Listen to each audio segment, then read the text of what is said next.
We are live at the Watkins Glen International for race number 23 of 36 for this NASCAR Cup Series season on NASCAR 21 Ignition. It is a custom schedule edition of a live stream once again. 4 races remain until the playoffs. This is the final race that is a road course race before the playoff begins here today at Watkins Glen. A familiar spot of the schedule, familiar faces at the front of the field as far as the road course ringers go that are full-time in the NASCAR Cup Series. Couple drivers who've been on a hot streak as of late, qualified pretty well in the top half of the field, close to the top dozen. Christopher Bell being one of which. He has won 5 races this season. Denny Hamlin, who has won 3, the second most, starts outside of the front row outside of the second row in third, while the front row made up of 2 Hendrick Motorsport drivers, one of which who has ran very, very well on road courses in his Cup Series career, including on this custom schedule season. So welcome everybody into the stream here today. Like, share, and subscribe for more daily NASCAR content if you are new to the channel. We're going to take a look at tonight's starting lineup for the Go Bowling at the Glen race here today. Martin Truex Jr. and Chase Elliott, probably 2 of the better road course racers in the Cup Series on a consistent basis, will be on the front row. Truex will be on the pole. Chase Elliott, who has a road course win this season back at the Daytona road course where he led every lap of the race, is looking to rebound. In fact, he finished last in the last road course race and had DNF'd after running very well to Charlotte Roval a few races ago. So look for Elliott to be a contender as well as Truex today. Denny Hamlin and William Byron will be in row 2. Another Joe Gibbs Racing Toyota on the inside of the lane, and on the outside, it is another Hendrick Motorsports driver. Kyle Busch and Alex Bowman will be in row number 3. So if you're noticing a little bit of a trend here, you got Joe Gibbs Racing drivers on the inside, and on the outside in the first 3 rows is going to be a Hendrick Motorsports driver. Both of those 2 drivers with 1 win apiece this season. Austin Dillon and Kevin Harvick will be in row number 4. Austin Dillon with 2 wins, Harvick with 1. Brad Keselowski, Tyler Reddick will round out the top 10. Of all the drivers that qualified inside the top 10 for today's race, only Brad Keselowski, starting back in 9th, has not won a race yet this season. Most recent driver who has won a race was Ryan Blaney last night, so we'll have to see how that is going to work out in today's race. 70 degrees, overcast sky set for this one, and this should be a pretty fun one to say the least. Joshua Rumsey, welcome into the stream. First one down into the chat below, and welcome everybody else. 10 people watch right now. Again, like, share, and subscribe for more daily NASCAR content as we're about to get into this race here this evening. Another wild card race in to decide who those drivers will be to make the playoffs. 14 different winners coming into the... Oh, why are we starting back here? Hang on.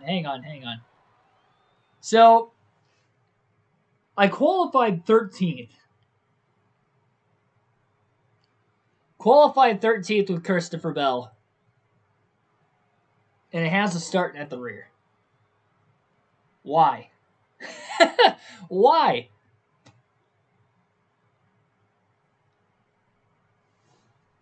We're not having this. Oh my goodness. This game frustrates me. Alright. Gonna put it on random position here and hopefully we get a better starting spot. Closer to where we qualified, please. It seems to do that on the road courses when you miss the... because they're session qualifying on the road courses. Knockout round styles, so...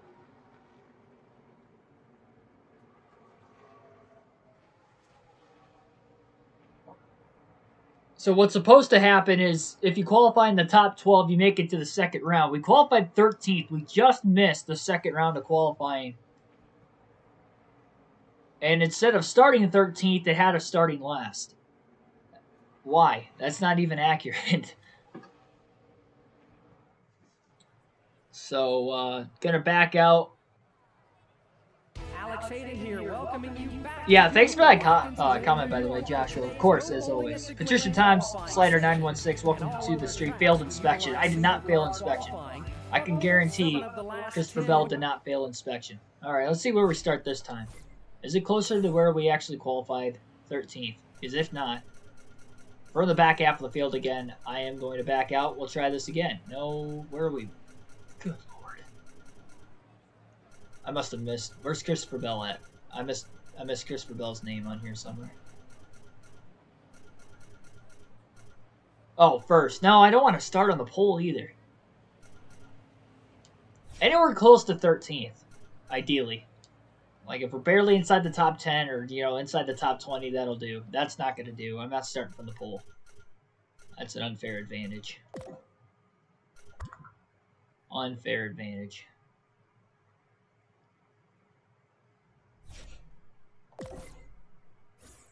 Earl Arnold Jr., welcome to the stream. I guess I had it set for qualifying, my bad.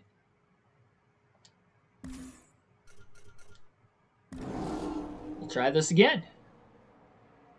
8.4 average finish, 6.8 lap. I think. Oh, my bad. I read that wrong. 8.4 average start, 6.8 average finish. Lap completed percentage 98.3. Road course average start 9, 7.5 average completed. Completed 185 out of 188 laps. There you go. There you go. You gotten that first one yet? Out of curiosity. No pressure. If you haven't, you're obviously very consistent. John, welcome to the stream. How do you say your last name so I can say your last name?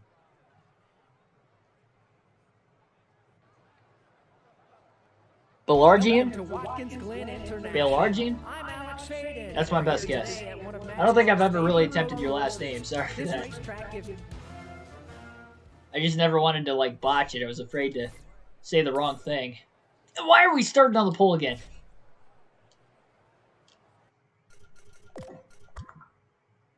Having some technical difficulties at the start of this race. It's becoming a norm with the NASCAR 21 edition live streams. I have it on random, right? Yeah, it's either starting us on the pole or last every time. I'm trying to get it to 13th where I qualified. Right around there. It's the odds of it actually putting us right at 13th is very slim. DJ the Game 55, welcome to the stream. Bale Largin. Is that what I said? Bale... I think I said Belargian. Belargian. I was close.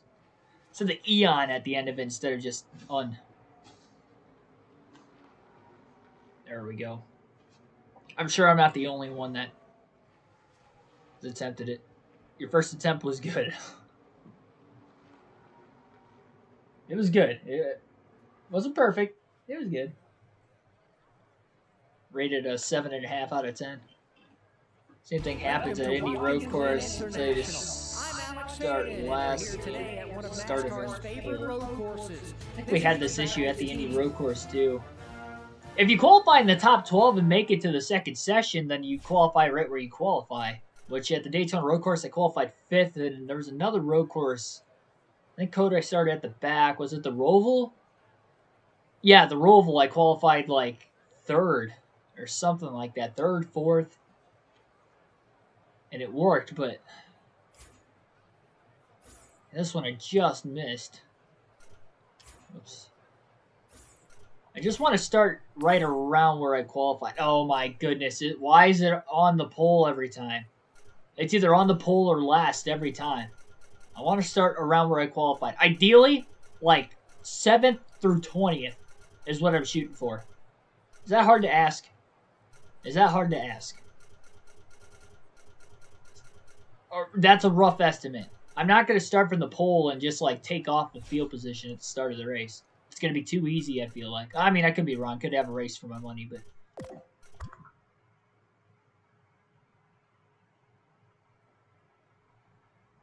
I mean, I could try qualifying again, get to the second round, and then from the second round,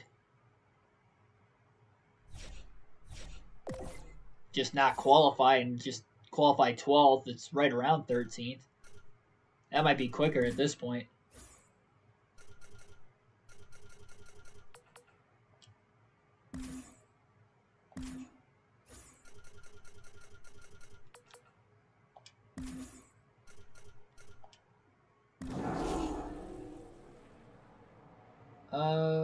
No wins, 6 in points.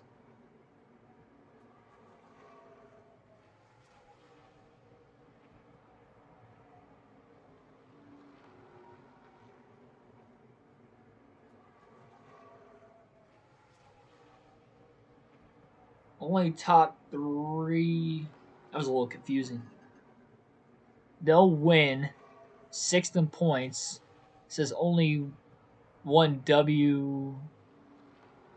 You mean to say 1 race? No, 1. Said no win 6th in points, but then he said only 1 W, which I would think win 9 top 10s. Welcome to Only Watkins, top Glen 3, International. all bonus I'm Alex points. Shaden, and we're here today at one of NASCAR's favorite road courses. Yeah, I'm trying to comprehend what you stated earlier. I have a hard time.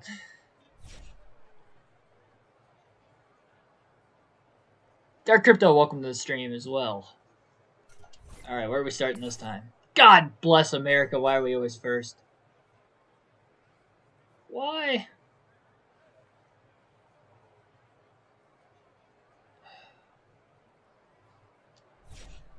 I think it's doomed at this point. Oh, with is the W. Gotcha. With 9. Okay, that makes more sense. That makes more sense.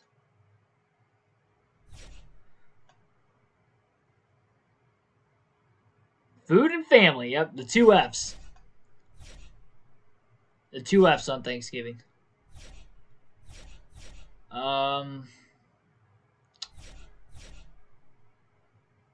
You know what?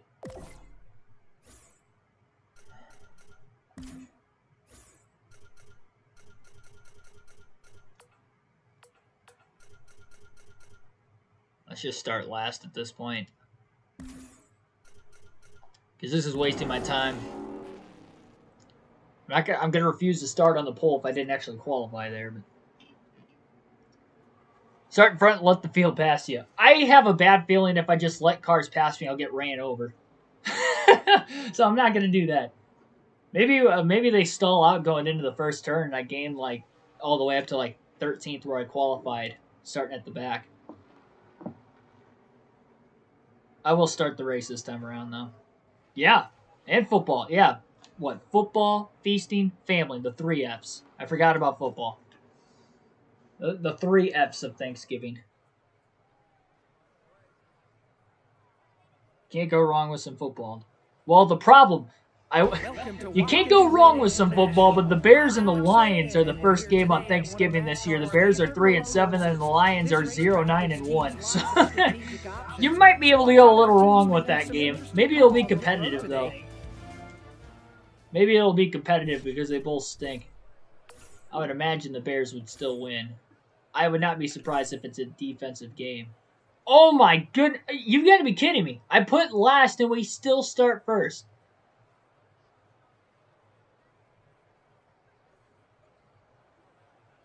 How does this happen? You know what? Screw it. We're starting first. Unfortunately, a lot of the faster cars that qualified on the front, Martin Truex Jr., Chase Elliott. Elliott's 10th. Not great. Not good. Truex is 28th. Wow, that really shuffled everything up. Why'd that have to? Why does this game have to just be bad? Why can't it just act normal? Just act normal, please. For one night. One night. That's all I ask. One night.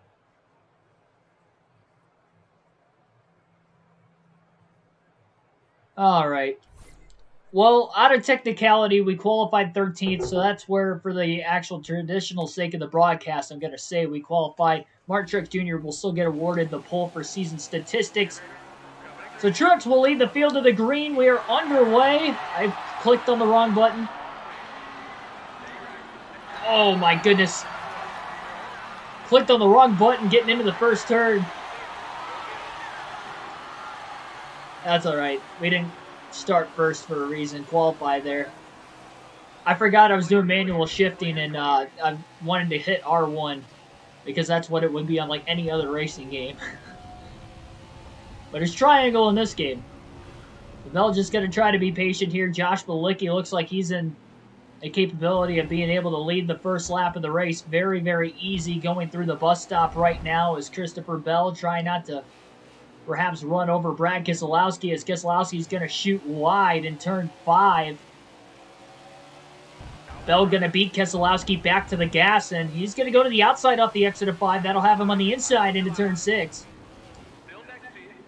Side by side for the lead. Eric Jones to the outside in turn 6 as he tries to make a pass on Bilicki.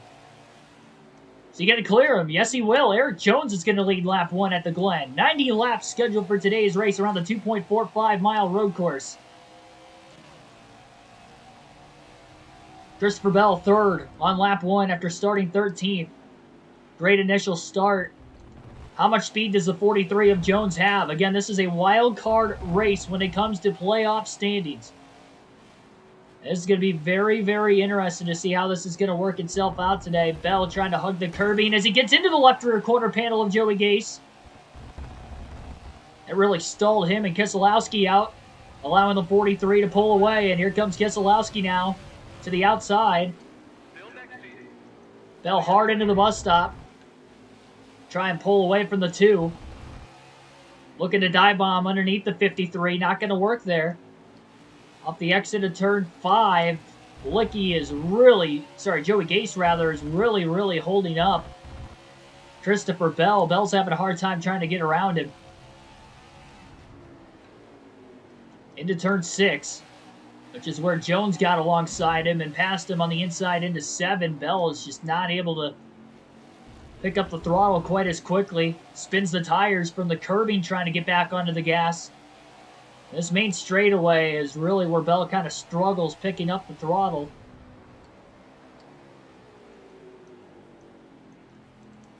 First time I've tried manual shifting on the road courses in this game. The different controls, I obviously messed up turn 1 and overshot it because I forgot what the controls were immediately. Really hard to get accustomed to it. And again, into the left rear Bilicki for the Joey Gase for the second straight lap. I don't know why I keep calling him Bilicki. Keep thinking it's the 52, but it's the 53.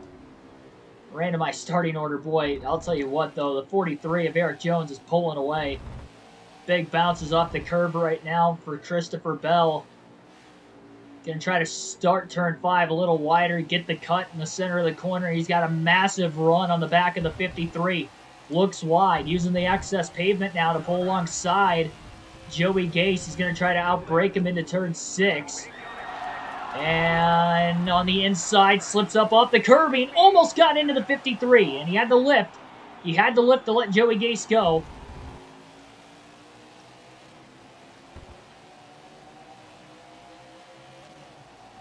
It's definitely really close.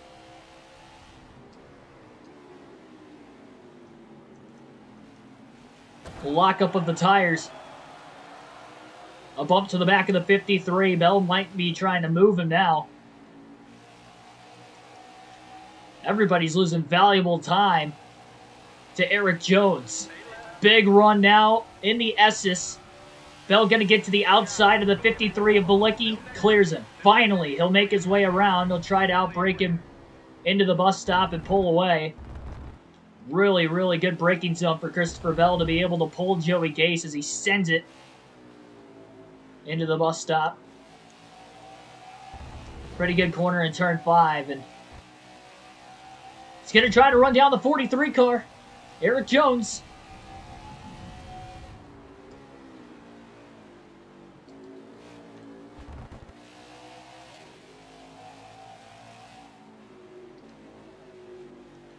This feels so weird using triangle and circle to shift.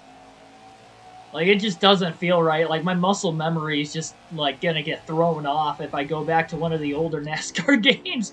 Or I should say, when I go back to, like, NASCAR 05, it's gonna throw me off big time. Especially on the road courses once I get used to it. Especially considering how many road courses are in this game.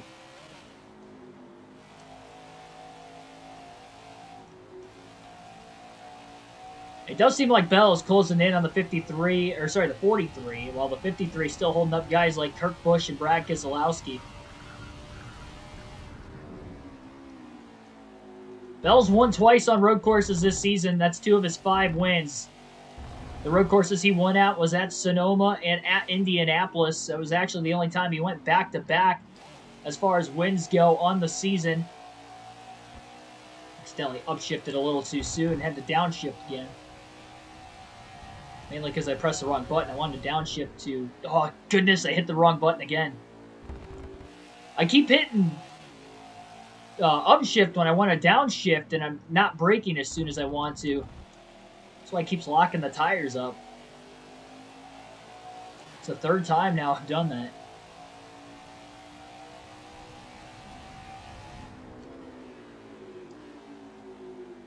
Really wide into turn one. Way too wide.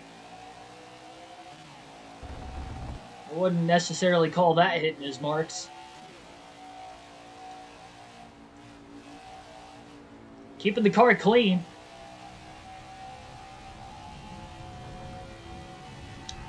He's got one win with Irwin Tools, and that was actually the last race that this sponsor was on the race car, which would have been at Phoenix 2 races ago.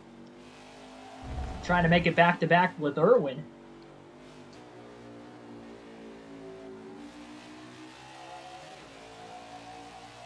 So again, Bell has the most wins on the season coming into this one today with 5, trying to make it 6. And after a rough last-place DNF finish in the last race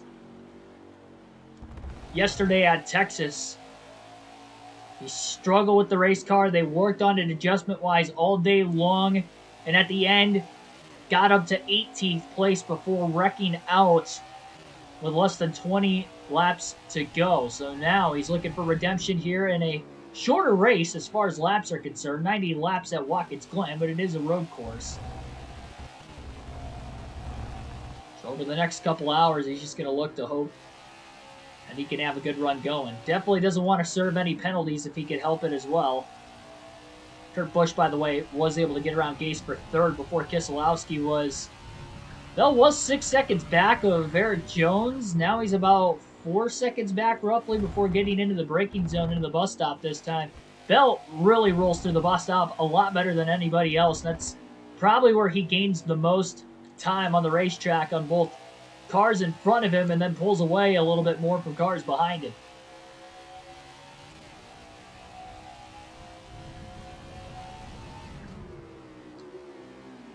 Eric Jones, winless on the season. We've had 14 different winners so far in 22 races, which means there are only 2 spots left available for the playoffs. Eric Jones, Kurt Busch, Brad Keselowski, 3 of the top 4 do not have wins. Bell, the only one in the top 4 with the win. And if it comes down to these guys at the end of the race to duke it out, boy, it is going to be fun.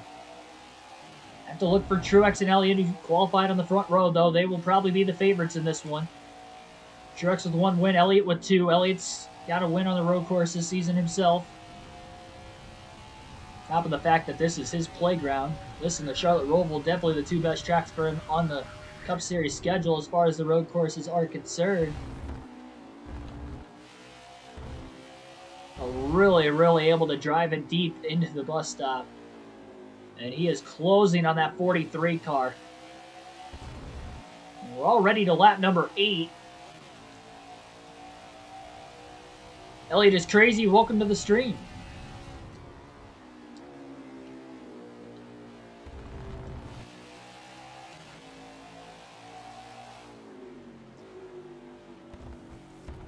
Overdrove turn 7 a little bit.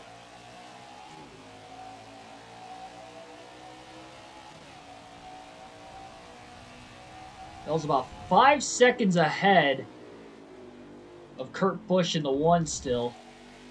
Really hit his marks well in turn 1. That's probably the best he's got through turn 1 over the last 3 to 4 laps. So his tires start to wear out. It's going to be very interesting to see if Bell's still going to be able to outbrake everybody else. And it looks like Elliott's back at 39th. He's lost a lot of position as he maybe had to make an unscheduled stop. Maybe he had a flat tire in the early going. But that is very interesting for Chase Elliott. Again, he DNF'd to finish last at the Charlotte Roval despite leading over 25 laps to start the race. But ended up having a mechanical failure. Christopher Bell DNF'd himself running out of gas in the last 25 laps. Not going to do that today. Hoping to make it on 2 pit stops in the race today if they can make it 30 laps, but He's not going to risk it like he did at the Roval or like at Coda this season on the other road courses. Run out of gas before the end of the race. Just trying to stretch the fuel strategy window in the middle of the race. He has to stretch it at the end a lap or two. He will, but that would be the only time he's going to risk stretching as he locks the tires up into one, but actually got the car to turn that time. Really good corner as he carried a lot of speed. And you can definitely see that 43 car of Eric Jones out in front. Bell rolling through the S's, still gaining ground on the 43 car. We know how good Bell is in the bus stop.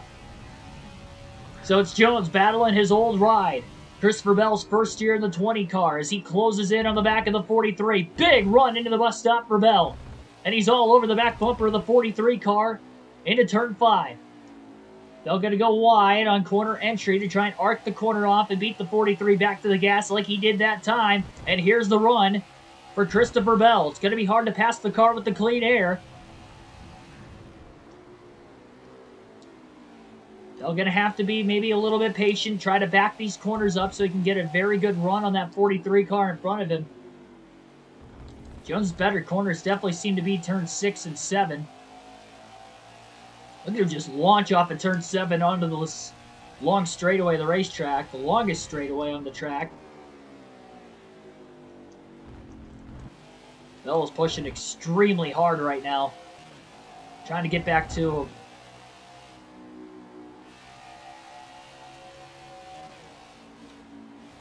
Gets through the shifts perfectly in the S's, and he is there. Bell may look to try and outbreak the 43 to maybe make a pass. Is he close enough to be able to do it? No, he's going to back the corner up instead. He's going to back up the bus stop. Trying to get this launch off the curbing, perhaps. He wasn't committed to making the pass there. He's got a lot of pressure on Eric Jones. Trying to go wide and get as much clean air as he can. Now he's going to hop back in the draft.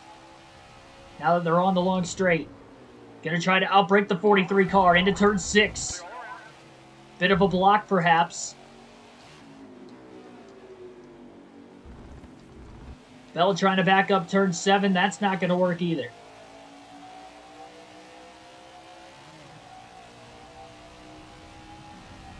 Great acceleration off that final turn in turn 7 for Eric Jones. That's definitely his best area of the racetrack. It does allow Bell to be able to carry more speed on entry into turn 1, which in return I think that's what helps him so much in the S's. And when that helps him in the S's, it helps him in the bus stop. Here's the run by Bell underneath the 43 of Jones. There's contact as they're side by side in one of the most dangerous areas of the racetrack. Still door to door as they enter into the bus stop. Who's going to give?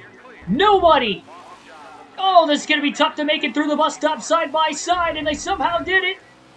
And Bell had to lift at the last second. They made it most of the way through the bus stop without making any contact as they were side by side, and Eric Jones was very aggressive to the point where Bell was not able to come up and make the pass. Bell going to swing to the outside. Very, very close quarters racing.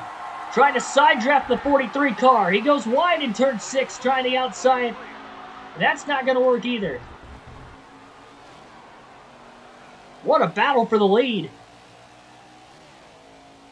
We're only on lap 13 this time by.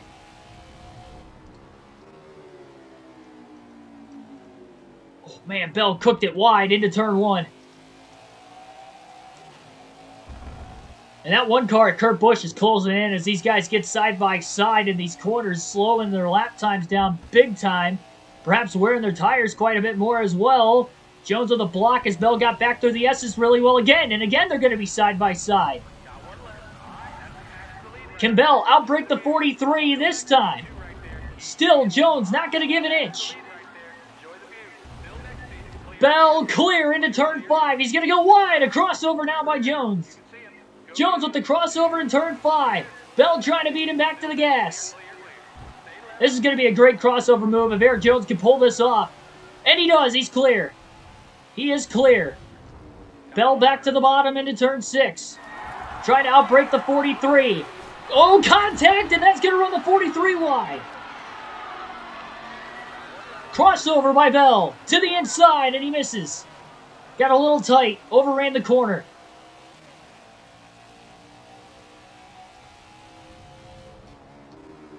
Zavi, welcome to the stream. Great battle for the lead between Eric Jones and Christopher Bell at Watkins Glen. One driver trying to get into the playoffs, while the other is trying to add on to the regular season points total to have a good run into the top 10. Oh, getting squeezed that time was Bell. Jones is not wanting to give up this race lead. Anytime Bell gets alongside of him, Jones just pushes even harder. And Kurt Busch is now within a second and a half of the leaders.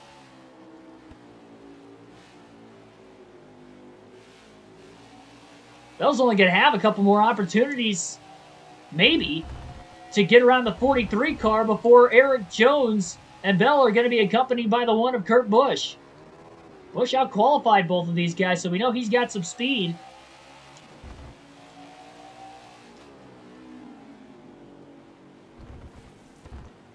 Oh, big slip up that time in turn 7 for Bell. He's going to try to break the draft with that one car, Kurt Busch closing in from behind.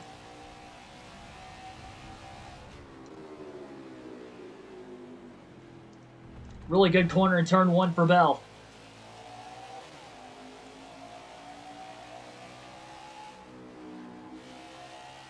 "23 people watch right now. Thanks for everybody tuning in. Like, share, and subscribe if you are new for more daily NASCAR content. Great racing so far through the first 15 laps at Watkins Glen tonight. This battle for the lead pretty much from about lap 6 on between Eric Jones and Christopher Bell. Bell's cleared him once, but Bell crossed him back over in turn 5. It's just so hard to pass the car with the clean air right now. And again, Bell closes to the back bumper in turn 5. Trying to stay in the draft, but the one of Kurt Busch is right there. Big dive into 6. Bell outbreaks the 43. And again, Jones just trying to hang on. Bell drives it in deep into turn 7. Off the curbing, slips up the racetrack, and has to dive back in line behind. He's going to try to break the draft with the one of Kurt Busch trying to close again. Top 3 within about a second and a half of one another.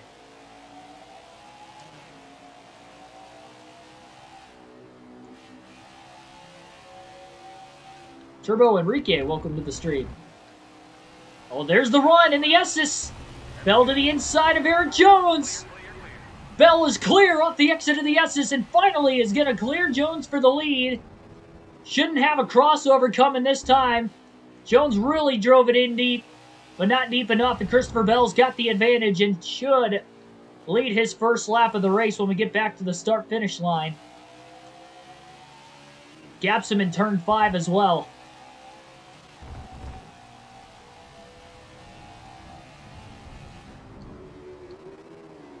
How the heck do I commentate and drive at the same time? Practice. I've been doing it for a little over a year now, so it's definitely a lot harder at first. And it's hard with this game considering the shifting buttons are different on the road courses, so if I don't communicate the chat as much or look at the chat as much as I do on the road courses in this game, sorry for that. Hopefully you understand. Now can Kurt Busch get by Eric Jones quickly as he's within about a half a second of him. Bell's definitely not able to carry as much speed into the S's as what he was before. Now that these tires are wearing out, he's going to have to keep an eye on those cars behind him to make sure he pits when they do. For fuel purposes, again, no telemetry in the game to be able to tell how far exactly everybody could go on fuel.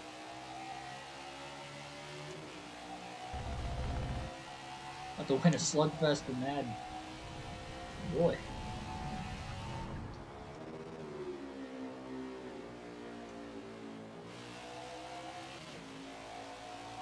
I'm trying to get a second win in a 3-race stretch, back-to-back with Irwin on the race car. Eric Jones was close enough to get a draft. Bell's going to try to break it. I don't think he was, but that one car, Kurt Busch, off of turn 7, is all over the back bumper of the 43. And if he gets around Jones, We'll have to see if Kurt Busch could run down Bell if he's got a stronger race car, especially with Bell taking a lot of time. Again, about 16 laps it took him to get around Kurt Busch. Or sorry, Eric Jones rather, for the lead. Did he burn his tires up too much? Pretty big gap back to the 4th place car of Brad Keselowski.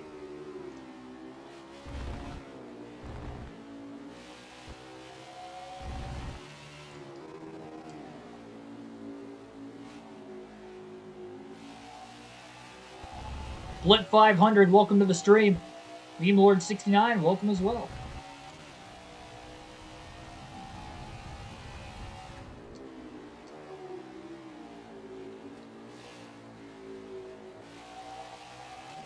Yeah, realistic commentary, if you are new, by the way, for any live streams we have on the channel, whether it is video game or the real races on the race weekend, all to hopefully one day get into the booth of actual NASCAR races down the road. That is my dream. That is the ultimate goal of the channel. So Chase Elliott still being scored 39. Not sure if he's on the track or if he had pitted early. And if it's going to be a 3-stop race, he may be in the window to still be able to make it 2 more to the end. You know, we don't know if this is going to be a 2 or a 3-stop race today. Ideally, if he can go 30 laps into the run, that would be the ideal time to pit. But with no telemetry, again, it's just hard to tell. It's really a guessing game.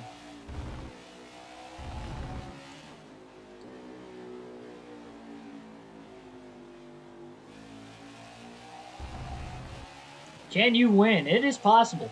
We could see a 6th win this season for Christopher Bell. Ryan Blaney just came out of the pit lane as well. Maybe he had a tire going down. We know Jones and Kurt Busch still haven't pit yet. Could be close to scheduled stops. I'm not entirely sure.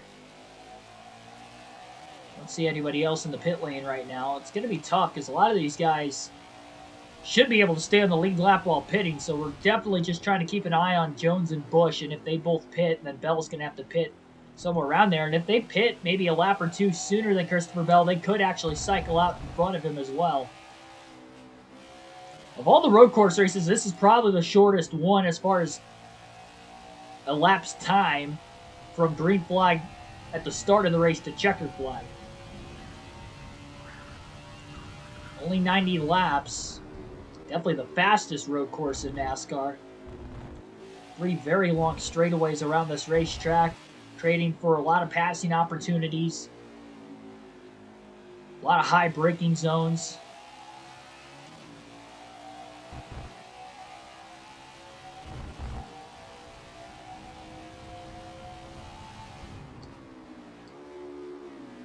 Appreciate that comment, Meme Lord.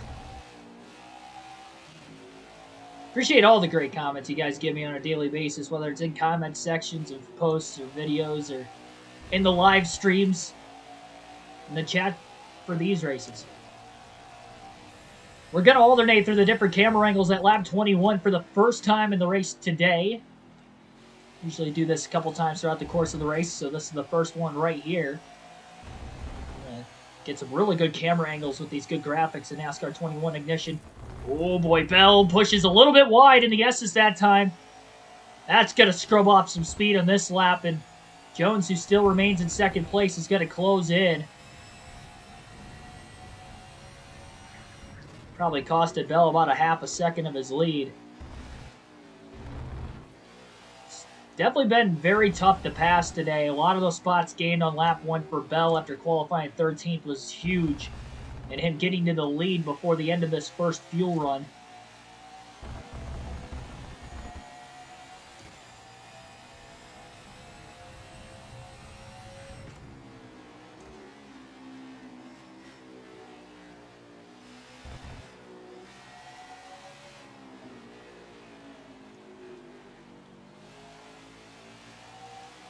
Definitely feel the car being a lot tighter, though, too. Again, as this run carries on, we're on lap 22 this time by.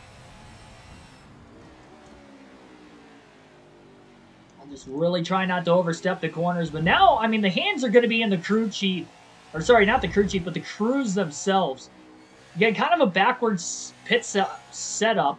where you have to fuel the car from the right side, and actually when you service the tires, you have to go to the left side before the right side at ovals, and even a lot of the other road courses, it's the other way around where it's traditional. Serve the right side, then the left side. Watkins Glen, one of the few tracks, and for the longest time was the only track on the NASCAR schedule that this was the case, so pit stops are naturally going to be a little bit slower as it is. How much slower will be the big question.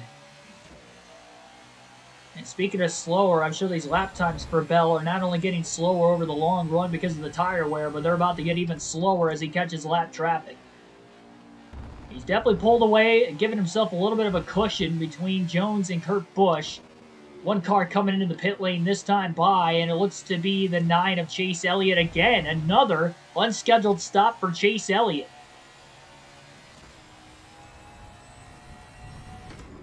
So now he's going to be a lap down, and he's in need of a desperate caution while he's the first car a lap down to get the free pass. There's Bell into the dirty air now behind the 12 of Blaney. Underneath that 12 car, looking to make a pass. All clear. Now Blaney's the first car a lap down, so Elliott is in a deep hole. Oh, Bell drives it in really deep as he tends to do in the bus stop. Gigantic bounce off the curb. Definitely caught Timmy Hill in a pretty rough spot there. Try to beat him back to the gas. And he's all clear well before getting into turn 6.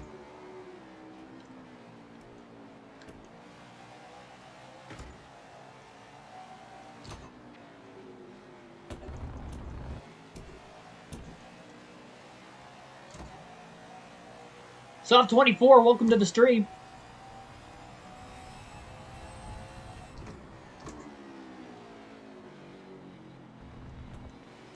More lab cars that go between the top two as well. It's going to be harder to really tell when exactly the 20 and the 43 and the 1 would pit in comparison to the 20 of Christopher Bell. He's got a pretty big run that time. Dives underneath the 37 of Ryan Preece. He is clear before getting into the braking zone, so he'll pull up into the bus stop. Quickly pulls away and out of the back bumper into turn 5 on the 16 of Kaz Gralla.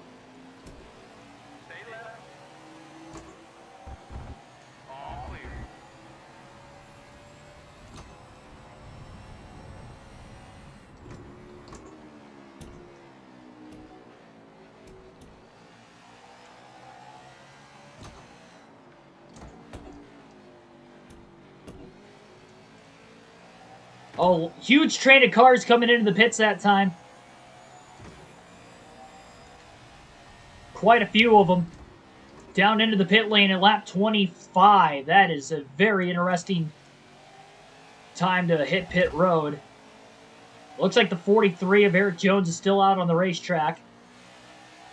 Not sure about Kurt Busch, but there was a large amount of cars that pitted that time. The crew chief has not told Christopher Bell anything yet, as far as how the fuel is, what the tire situation is, and ideally, again, if Bell can make it to lap 30 to make it a 2-stop race today, that will be the plan.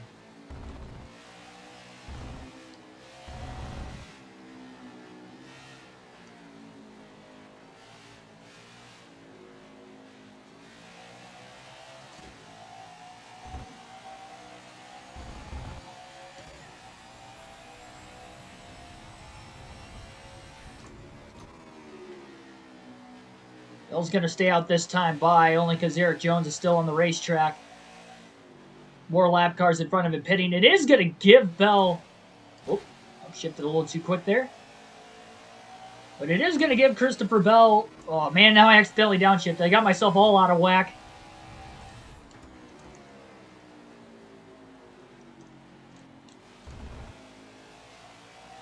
Road courses are the hardest tracks of any to try and get in a consistent rhythm.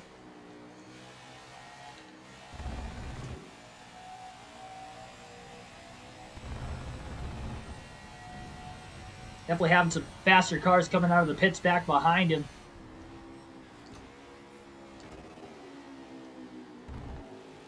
Went half in the double zero. Pretty bad spot. Bell catches him right in the middle of the bus stop. Half is not yet pit. Bell to the outside in turn 5. Oh, got back in the gas too soon. He pushes a little bit wide. Has to let the double zero of Half go. Here comes the 17 of Buescher from behind.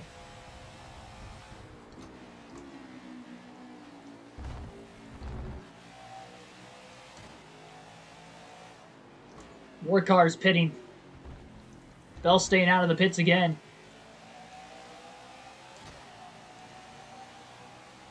Buescher's going to have a pretty big run in the draft.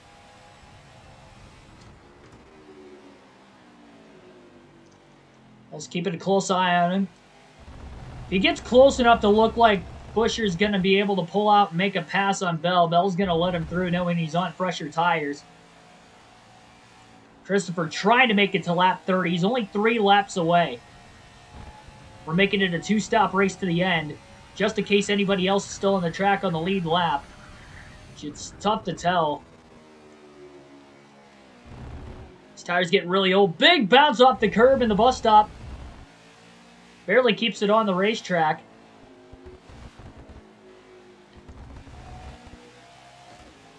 I think he's got to pit before he risks running out of gas. I know the crew chief hasn't said anything yet, but it's going to be risky to take it any longer. So Bell's going to pit at lap 27. And he's going to commit to a 3 pit stop race here today, just like the rest of the field. He's obviously losing time the more and more he isn't in the pits. So here he comes, down into the pit lane. It'll be 4 tires and fuel. No adjustments for the 20 of Christopher Bell. Can I please crash Kyle Busch? I'm not going to... No, I don't crash anybody intentionally. Not unless they rough me up first. Go-Kart King, welcome to the stream as well. Sorry for missing anybody. I try to look at the chat as much as I can. The road courses are pretty difficult in this game when I'm using manual shifting because it's just so hard for me to get used to like shifting in this game. I'm used to R1, L1, that's not the case in this one. So there you go. Again, you're getting a good glimpse of everybody servicing the car from the left side to the right side. Oh, I forgot to not have damage repair. This is going to slow Bell's pit stop down quite a bit, too. On top of the fact he pit well after some of the other leaders, so he's going to have to go to work here pretty quickly. I completely forgot to... Why does it have minimal damage repair on before, like... I don't know. Whatever. Well, Bell's going to come out of the pit lane.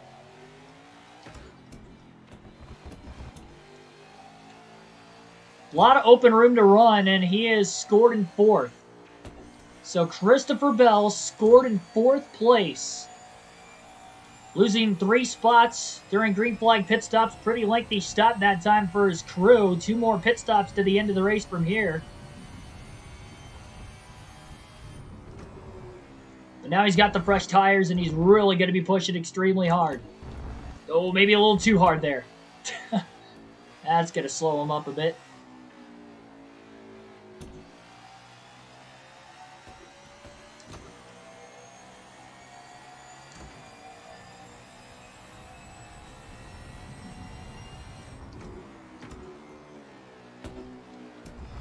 Be careful maybe on cold tires for these first couple laps out of the pit lane. Car might slide a little more.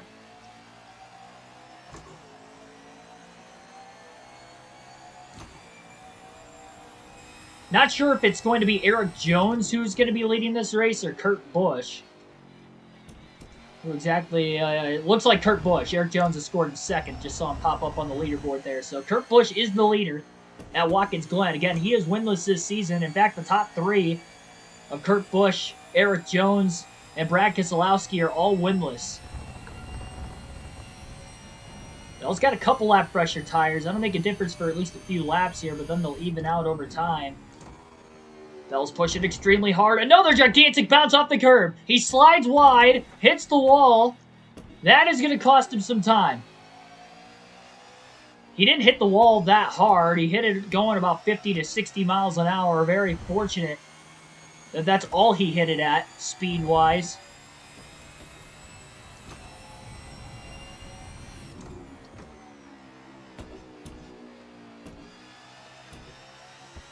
Does have a lot of clean air in front of him. He's just making some simple mistakes.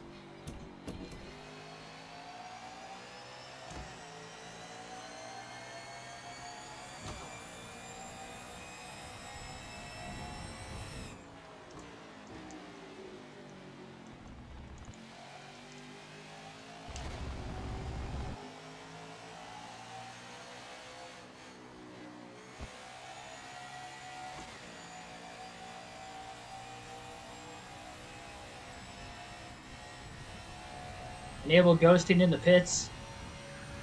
Yeah, that'd be nice. That damage didn't register. You can still see that the 20 car, Christopher Bell, super, super clean. Even though he just got into the wall for the first time today. In the bus stop that last lap.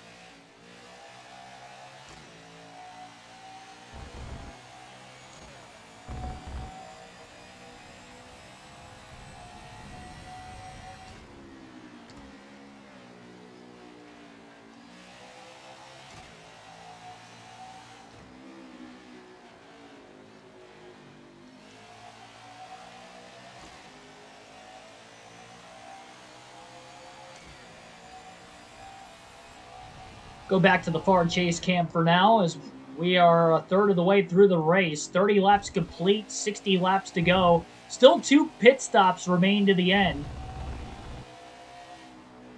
Oh, still about 8 seconds behind Keselowski. It's amazing how slow that pit stop was. Definitely going to have to make sure that they don't repair damage on the next stop. That's all set, ready to go. He's really hoping the leaders catch a lot of lap traffic. Bell stayed out of the pits about 3 to 4 laps longer than Kurt Busch and Christopher Bell. Keselowski, all those guys that cycle out ahead of him. And Chris Buescher, who's only a couple seconds behind him in 5th as well, pitted about 3 laps before Bell did. He was even one of the last cars to pit. Bell pit very last. He was in the lead.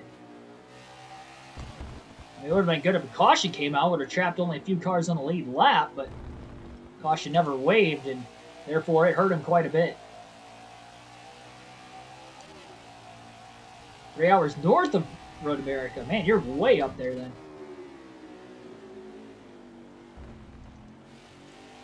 I'm from the Midwest too, though. From Ohio, Northwest Ohio.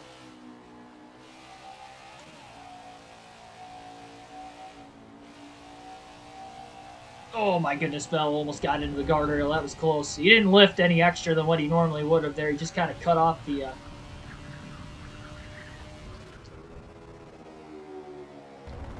he got back in the gas maybe a little too soon. Oh, we got a car around! Kaz Gralla in the 16 has overran the bus stop. He got into the wall. Merges right back in front of the 48 of Bowman, who is about to go a lap down and has some damage. Maybe they got together. And then Christopher Bell had to check up for Gralla coming back up onto the racetrack. No caution. We do stay green here at the Glen, still caution free. Only caution we've ever had on a road course in this game was in the last road course race at the Roval. I guess code out of technicality too. Us running out of fuel early. So we've had 2 road course races with cautions. Could have had one right there for Gralla going off course. That was not a good spot to merge back on. Bell had to check up quite a bit. That killed his lap.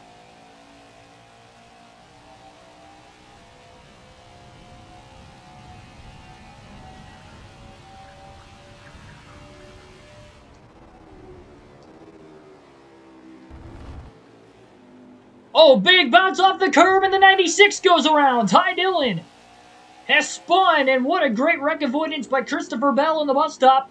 Hopefully everybody else misses him and we stay green. The rear wheels came off the ground of the 96 of Ty Dillon. That's the second car now in the second straight lap the Bells had to miss.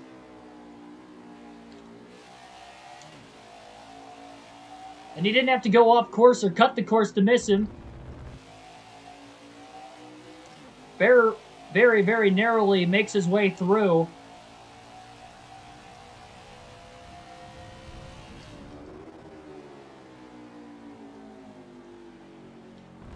Pushing maybe a little too hard in turn 1. Locked the tires up. Went a bit wide. See Keselowski up the way. Pretty good race up to this point.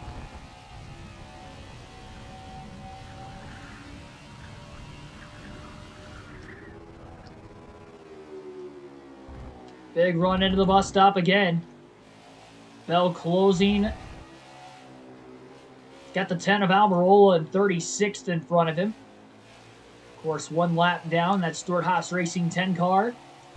Bell beats him through the shifts, beats him back to the gas, clears him off the exit of turn 5. On the outside, just less than 2 seconds behind Brad Keselowski in the 2.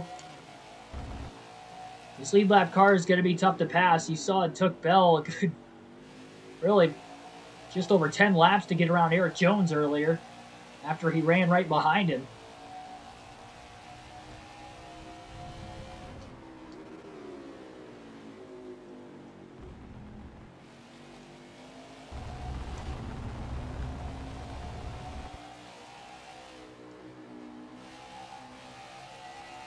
Why are there no stages in this game, by the way? Or trying to read that question you put, Earl.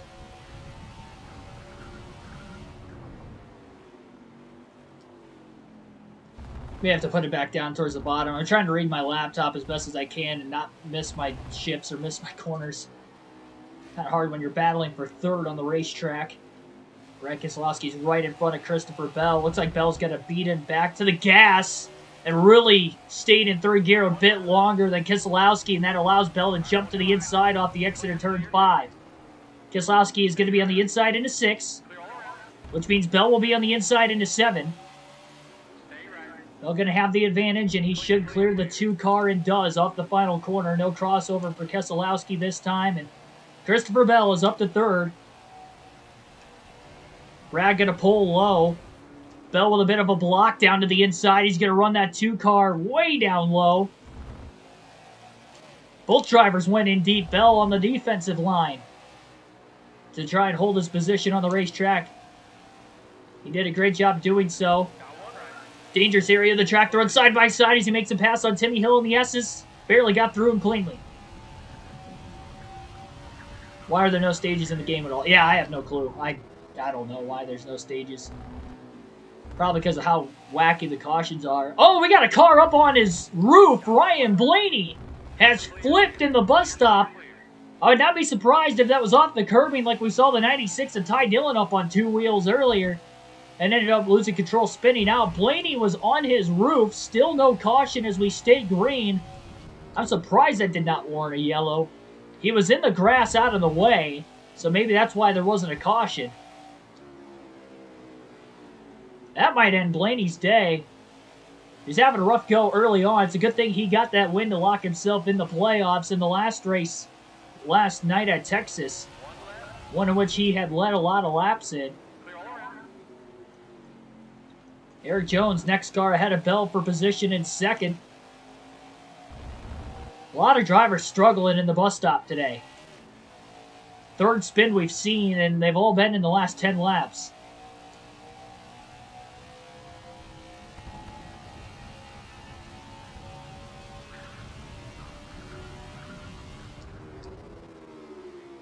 Bell closing in on Jones in the bus stop. Really good set of corners that time for Christopher Bell. And he'll be looking for 2nd in turn 5. 43 a little tight. You can see those front tires chattering as he slides up the racetrack. Bell trying to beat him back to the gas. Not quite going to be able to do that off the exit of turn 5. Jones with the defensive line on the bottom going into turn 6. Bell going to try to outbrake him on the high side. This is going to be an impressive move. Bell stays with the 43. Now we'll have the bottom into turn 7. Bell back to the gas is going to slide up in front of the 43 clear. What a move by Christopher Bell to pass Eric Jones for 2nd. A lot quicker than what he got around him the first time. Big slide into turn 1. Now he's stuck behind Corey LaJoie in the S's. Side by side. It's going to cost him a bit of time through there as Eric Jones not really able to close, though. Happens if I miss the chicane at the Glen, I don't want to find out. If it didn't penalize us, I'd penalize myself. We had to do that at the Daytona Road Course in the Roval a couple times, where I missed a corner. I think I missed the S's at Coda once, too. But I just do a stop and go. Just, kind of stop right after I missed the chicane, just like drivers would in real life, so I'm fair about it.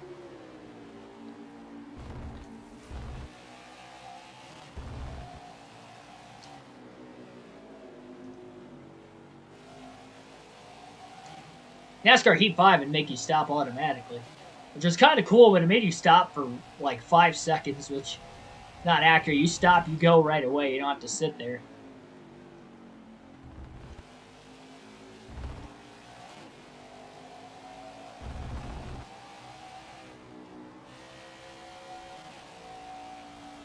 Yeah, Quinn House in the game still. Oh, Bell into the guardrail. First time he's hit that guardrail today.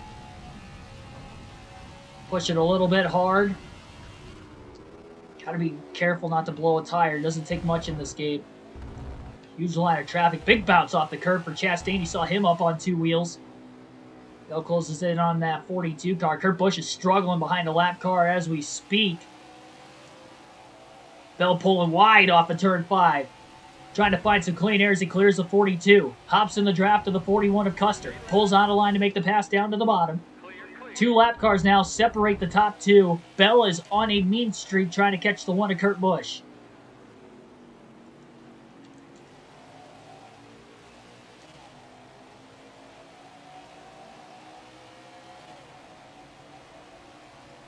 Bell beats the 34 of McDowell through the shifts. Had a great run in the draft. A pull out of line into turn 1 to make the pass on him. Now lead to Benedetto is the only lap car between the top 2. Wide corner in turn 1 that time for Bell. He's going to catch the Benedetto in a bad spot in the S's here. Bell's trying to be aggressive. Contact. Almost knocked the 20 car around.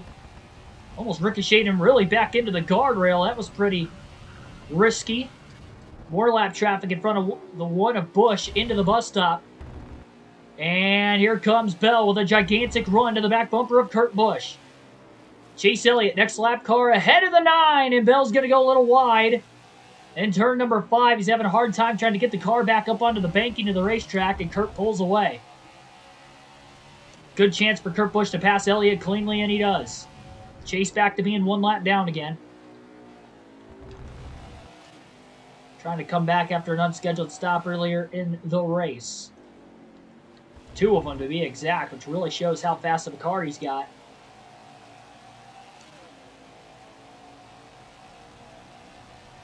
They're looking to pass another lap car. Looks like Chase Briscoe up the way. Bell trying to dive bomb to the inside of Elliott. A little contact with Chase. You can see that 9 car's got heavy damage. No wonder he made a stop earlier. It looks like Elliott will lift and let the 20 of Bell go by before getting into the S's.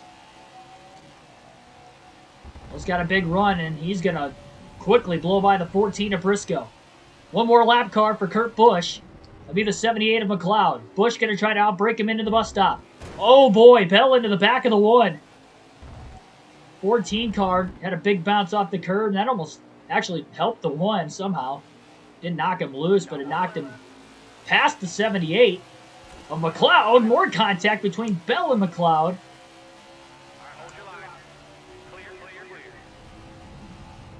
Bell trying to make a pass on the 78. Into turn 6, McLeod's going to let the 20 go.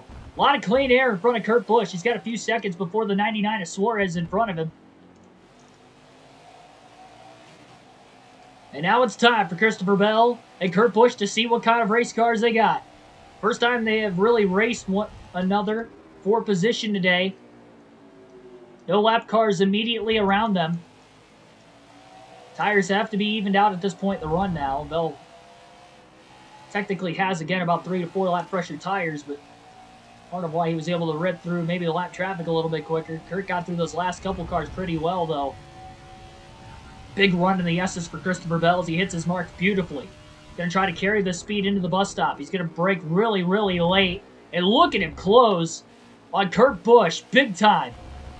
He's got to run. Within about a half a car length behind the one. Got a little tight in the dirty air. Trying to pull out the middle of the corner. Now back in the draft. The battle for the lead as we're almost halfway home at the Glen. Between Kurt Busch and Christopher Bell. Kurt trying to make his way into the playoffs and be the 15th different winner and now the 23rd race of the season. Kurt gets off the corner a lot better than Bell did. Turn 7, that corner's probably the Achilles heel for Christopher Bell. Would be turn number 7. Which really hurts considering you got a really long straightaway following that corner. I'm trying to close this gap into the S's again. This is one of his better sets of corners on the track. This and the bus stop. A very, very good area of the racetrack for him. Massive run on Kurt Busch. Busch squeezes the 20 of Bell. He couldn't go any lower. He had 2 tires on the curbing. He would have been in the guardrail or the grass there very quickly if he didn't check up and let the one car down in front of him. Big run into the bus stop this time. Bell trying to get to Kurt Busch's corner panel and does. Off the curbing. Into turn 5. Kurt's not giving Bell a lot of room. Bell trying to side draft as Kurt gets away from him in the center of the corner. Now Kurt pinches him back. There's contact off the exit of the corner. And Kurt Busch wins the race back to the throttle. Crowd on the edge of their seats here as we close just 2 laps now shy of halfway. And more lap traffic in front of the leaders. That was not the last effort for Bell to get around Busch as he drives it deep into 7. Busch beats him back to the gas off the exit of the corner and pulls him on the long straightaway. Back to the start-finish line. Busch had a big run off the draft of Suarez in front of him as well. He'll pull out and make the pass before getting into turn 1. That was a perfect timing pass there and a perfect time to catch a lap car if you're Kurt Busch in the 1. Bell did not catch Suarez in a good spot. And he's side-by-side with him in the S's. Able to make a clean pass out of it, though. This is on PS4, not quite on PC. A big run into the bus stop chicane. Kurt, maybe a little wider off the curbing than what Bell went that time. There's the 6 of Newman. Kurt's going to try the outside. He's going to get blocked off. Oh, no! Bell gets into the right rear of Newman. He still clears Kurt Busch, though. And now he's trying to get around the 6 car who's slowing him up into turn 6. And Bell's going to go wide. He can't get around the 6 of Ryan Newman. Trying to get underneath him in turn 7. Not going to work there either. Now he gets to the corner panel. He's going to pass Newman. Side drafted him, pulled him back, down into turn 1. Kurt Busch got around Newman as well. Even getting into the back of the 6 in the middle of turn 5. They might have actually knocked Newman up in front of Kurt. And could have actually slowed Kurt Busch's momentum down enough there for Bell to be able to make the pass. And Newman's still holding up Kurt Busch. I thought he got around him there for a brief moment. He must have passed him back on the outside in turn 1. Maybe outbreak the 1. That's possible. Bell back in the lead again. Still 2 pit stops away from the finish.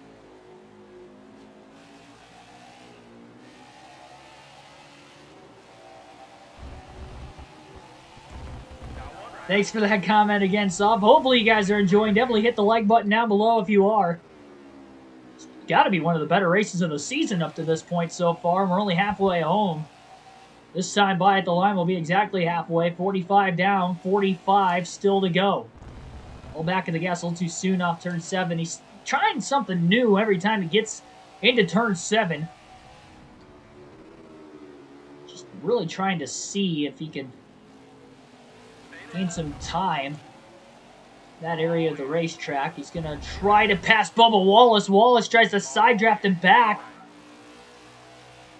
Bubba not quite going to complete the pass yet. Still side by side in the S's. This is slowing Bell down a lot.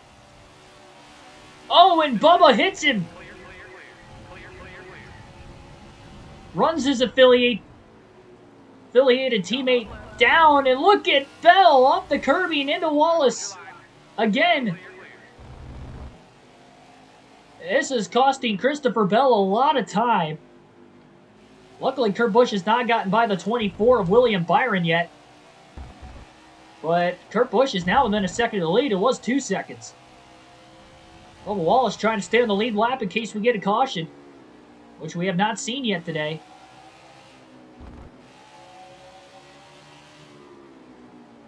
Bell gains a lot into turn 7. All over the back of the 23, but can't make the pass. He gets better than Alan Best. Those are some big shoes.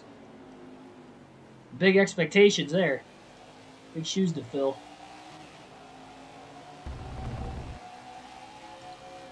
Bell cannot get around Wallace to save his life right now. But again, Kurt Busch can't get around the 24. Byron either. There's a side draft. Middle of the S's. Wallace with a block. Oh, Bell got into him. That slowed his momentum down when he tried to undercut the 23. Into the bus stop, side by side. Bell gets ran a little wide after Wallace had a gigantic bounce off the curb. That time it wasn't intentional contact. Just can't really run that corner side by side. Now, Wallace pulls up in the middle of the corner trying to block Christopher Bell.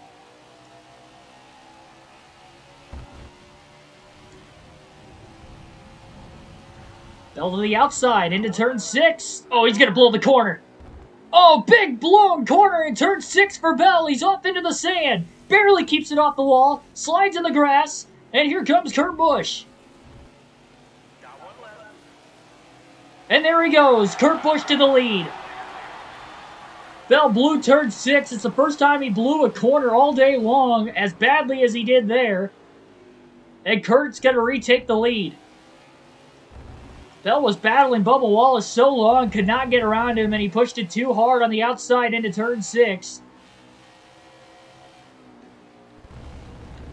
Kurt Busch back to the point. Bell trying to get him back. Side by side. Clears him off of the S's.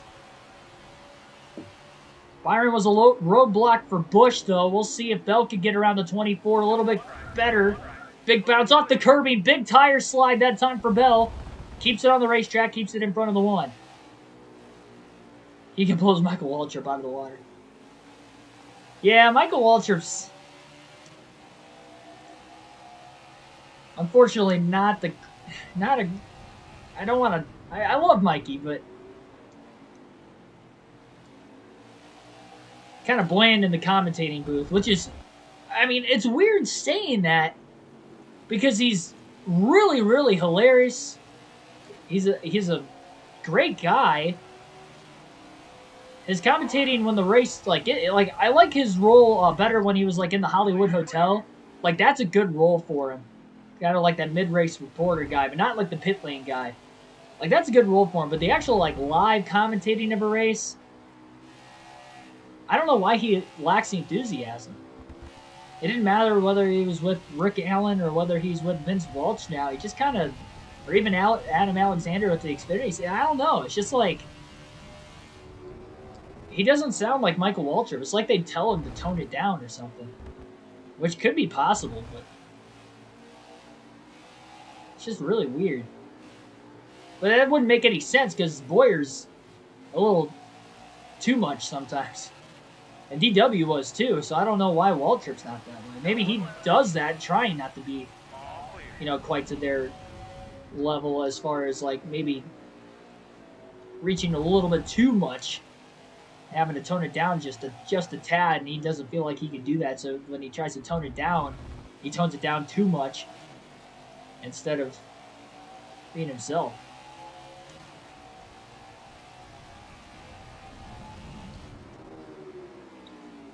And 40 laps to go this time by. We are very, very close to our second set of green flag pit stops. Kurt Busch might have actually pit. I think he did. Yeah, Kurt Busch pit that last time. So him pitting a lap before Bell is going to be big. He's going to gain quite a bit of time on Christopher Bell. Bell's going to pit this time by. He just passed Stenhouse to put him a lap down in the middle of the S's. How Cody Ware in 13th right now. Having a solid run for Rick Ware Racing. So Bell will pit this time by. A lot of lap cars came in that last time. Kurt Busch from second place pit that last time. Bell trying to undercut turn 5.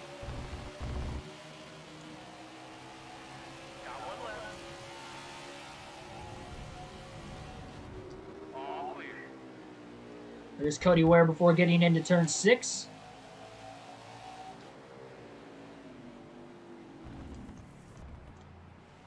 Bell coming into the pit lane this time.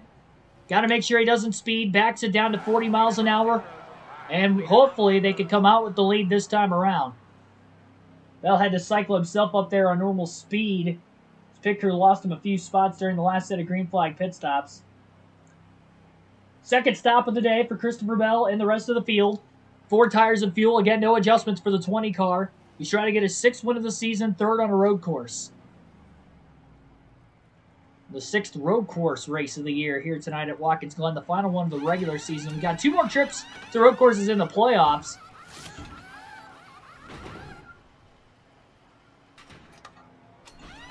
I think Rick Allen is a lot better than people give him credit for. And I think this year kind of proved it. He has some great calls this season. Wow, Jones cycles ahead of Bell, so another slow stop for the pit crew of the 20, and he has to lift and let the 99 of Suarez go in front of him because he was side-by-side out of his pit box with Suarez, so that cost him time. Suarez lets him go right back, though. Suarez being very, very friendly. So Kurt Busch is probably the leader again. Him pitting 1 lap before Bell's a big difference, but a slow stop for Christopher Bell's crew for the 2nd time tonight. Didn't lose 3 spots this time, but he lost 2 spots. And he's not that far behind Jones, and he may be able to get him back here. Goes quick into the bus stop. Needs to get him back quick so he can try to run down Kurt Busch, who's a few seconds ahead. Some lap cars in between Busch and Jones right now.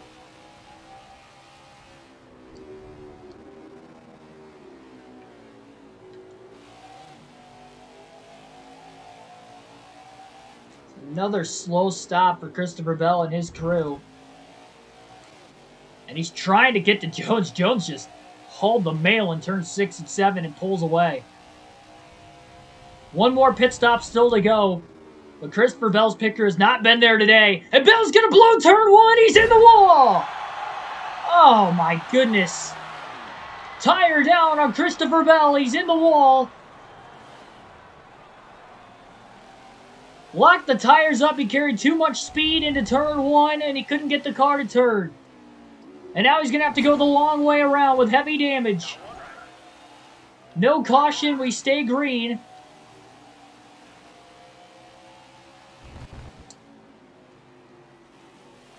Pushing too hard to get that spot back that he had lost.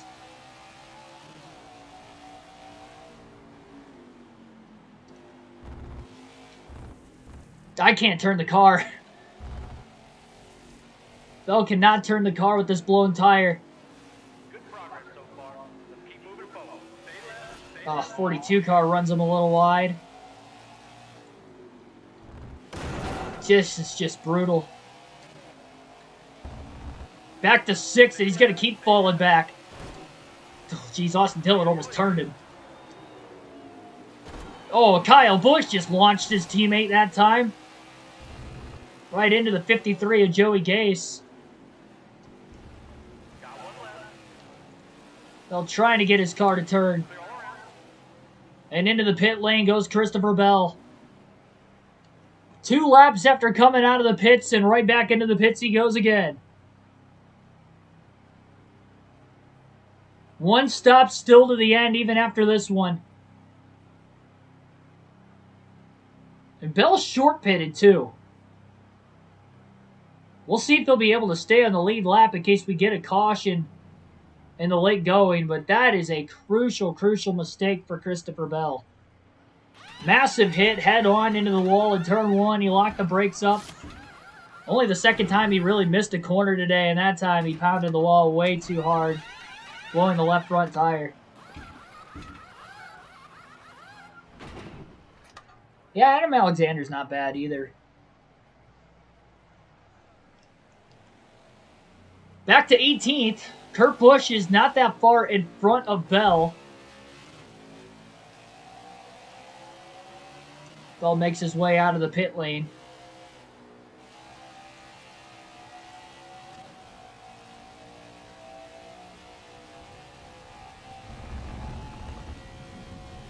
Yeah, Kurt Busch is only 2 cars ahead of Bell, so Bell, if he gets around Stenhouse, will be the first driver 1 lap down. He's going to try to push. It's a one-stop race to the finish. He's not going to make up a lap on normal speed, and he's going to need a caution to get back into this race today, but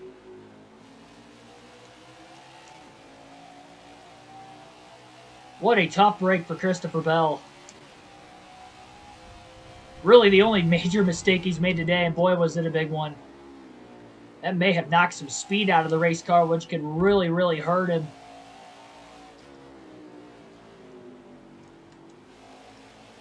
On these long straightaways. Again, there's really 3 super long straightaways here at Watkins Glen.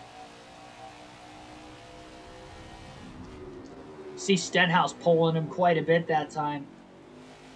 Car's almost a little too far on the tight side as well.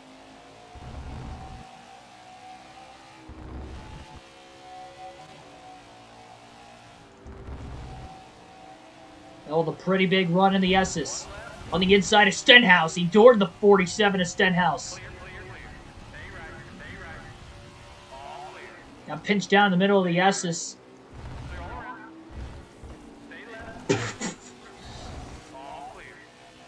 Yeah, that was, not going to talk about that. Hopefully the 53 car didn't spin out. I don't think he did. Bell basically just used the 53 car of Joey Gase as his brakes in the bus stop that time. Chase Elliott's rallied to 16th. He's the first car 1 lap down again.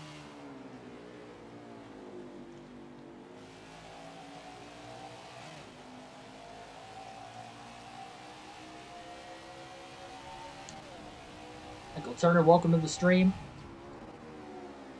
Yeah, Dale Jr., DW, probably the best color commentators. Some of the best. Larry McReynolds is really, really good, too. How can you not love Larry Mack? Glad he's going to be back in the booth again next year, from what it sounds like. I believe he's back in the booth next year. Correct me if I'm wrong, down in the chat. Busch struggling in lap traffic. Bell is trying to close as quickly as he can. He's pushing extremely hard into the bus stop. Trying not to cut those corners.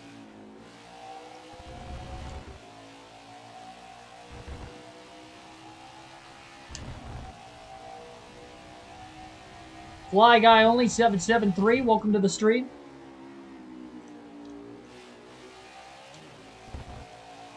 Bell's definitely got the speed in the race car to still get a top 10.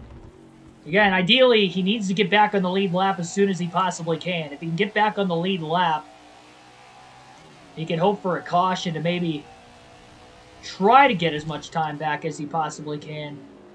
And maybe have a shot to win this race. But one tough break for the guy who has led probably the most laps up to this point. Oh my goodness, they're nearly 3 wide off the exit of turn 1 up ahead. And Kurt Busch is in the middle of it. So he's getting slowed down quite a bit trying to lap some cars. Some of which for the first time. Like Chase Elliott, who's in the mix up there. Big run in the S's for Bell. He's going to have an even bigger run into the bus stop. Look at him gain into the braking zone there. Kaz Gralla slowing up quite a bit. Bell into the back of Gralla. Trying to move him up out of the way in turn 5. Bell being very aggressive. Probably more aggressive than we've seen all day long. Kurt got stuck behind Chase Elliott again. He's side by side with the 9 car.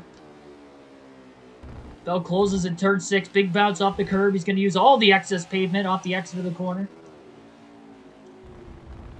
Kurt's going to go wide. Look at Chase Elliott get the drive off of turn 7.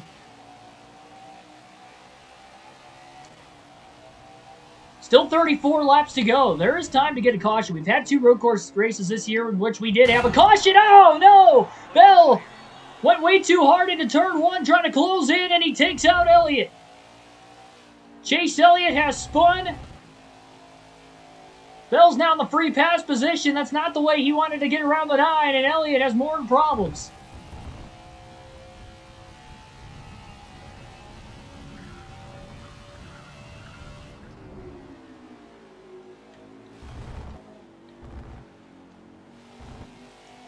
We stay green.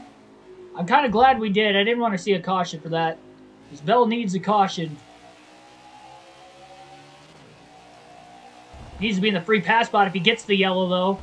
Alfredo now in the free pass spot as he goes a lap down in 15th. Bell trying to close into turn 6. Looks to the inside of Anthony Alfredo. Couldn't get him there. Now to the inside in turn 7, off the curbing. Couldn't clear him. Alfredo gets back to the gas in front of him.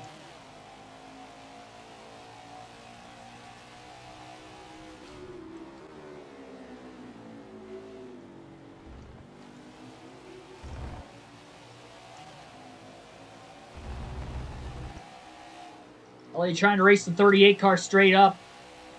Doesn't want to take him out like he did with Chase Elliott. Side by side in the S's tough area of the racetrack to be able to go side by side. Alfredo trying to pinch the 20 car down the racetrack a little bit. Both cars go deep into the bus stop. Bell wins the race back to the gas. He'll get to the inside into 5. Now there's contact. We'll bump and run. Bell back in the free pass position. He'll clear Alfredo off the exit of turn 5. 3 seconds behind Kurt Busch again, though.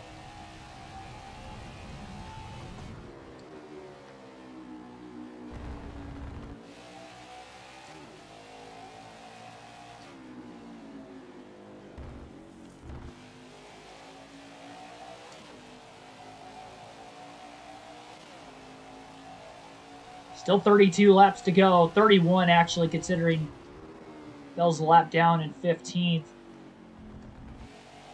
Problem is, if a caution comes out now, he'd have to restart at the rear of the field, so he desperately wants to get back on the lead lap. Kurt Busch. Now, he could short pit, but that's assuming we stay green long enough to get through the next set of pit stops before we get a caution.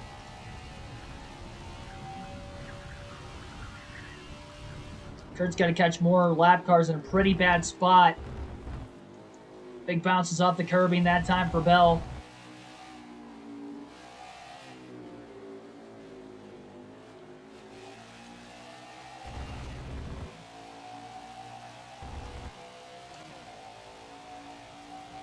Kurt pulling out of line.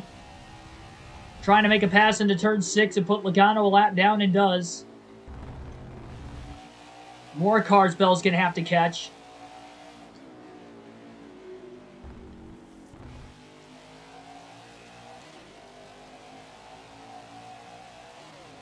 Window opens with 27 laps to go in this race if Bell wants to pit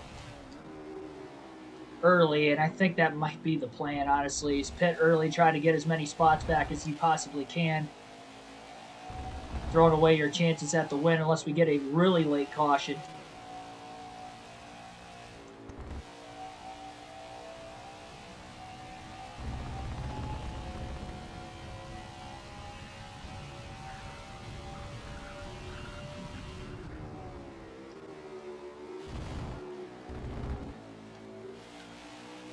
Nice run to the bus stop for Bell. Again, he's really trying to close. Kurt Busch, again, stuck behind a lap car. James Davidson, who's in 13th. Another great run for Rick Ware car. Him and Cody Ware having pretty solid runs. I think Davidson, though, a lot better of a road course racer. Kurt Busch going to blow right around him, though, on this long straightaway before entering into turn 6.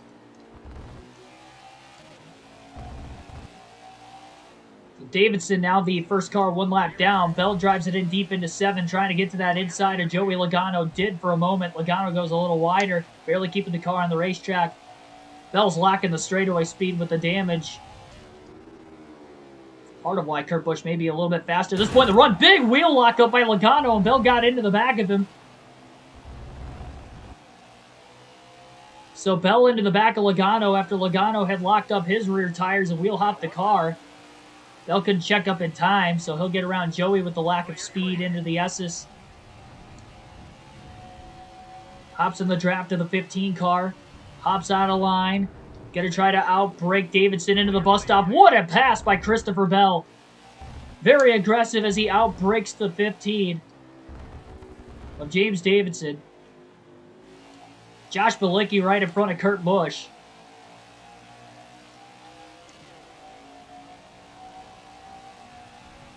28 laps to go this time by.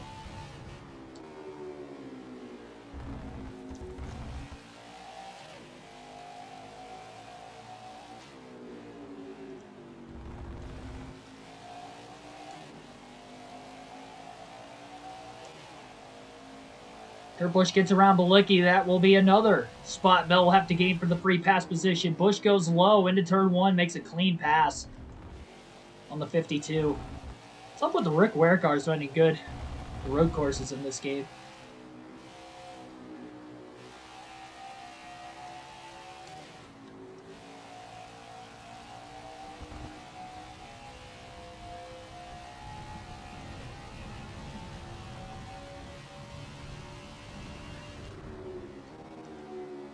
Big run into the bus stop. Bell hits his marks. Oh, door-to-door with Bilicki. Didn't have a lot of room. He really forced his way in there trying to make the pass on that 52 car. Really trying to beat him back to the gas now. Can't do it. Contact really slowed his momentum down quite a bit. He's going to try to go to the outside into turn 6.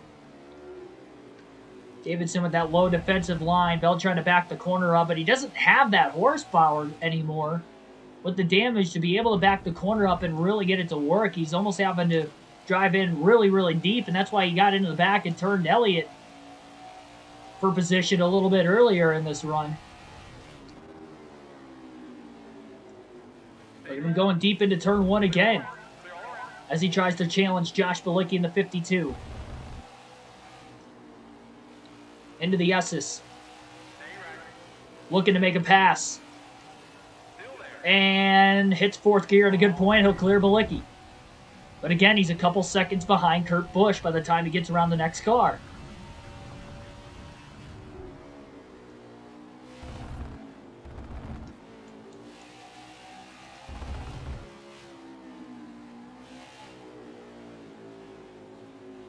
Kevin Harvick, last car in the lead lap.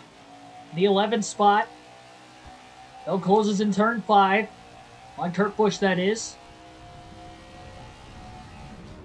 Bell could definitely still come back and get a top 10. Again, everybody still has to make one more stop to the end of the race, including Bell.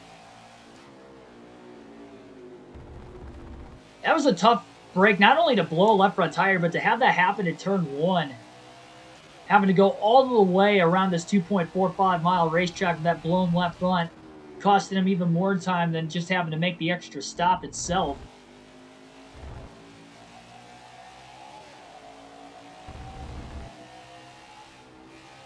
Ted Bundy, welcome to the stream.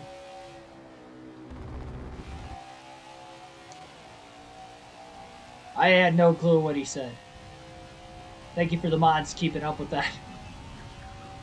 DB Forever 85, welcome to the stream, by the way. I see you down there. One of the mods taking control.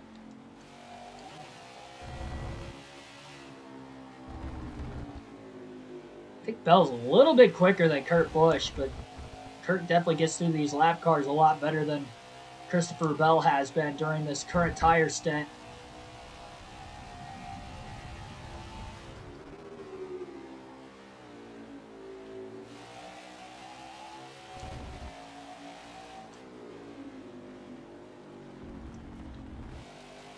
Windows open to make it to the end of the race. Bell's going to pit this time.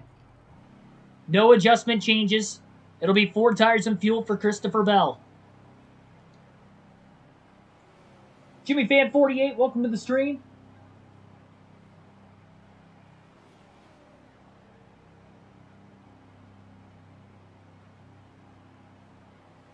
Robert Weeks, welcome to the stream as well. 26 people watch right now. Like, share, and subscribe for more daily NASCAR content if you are new.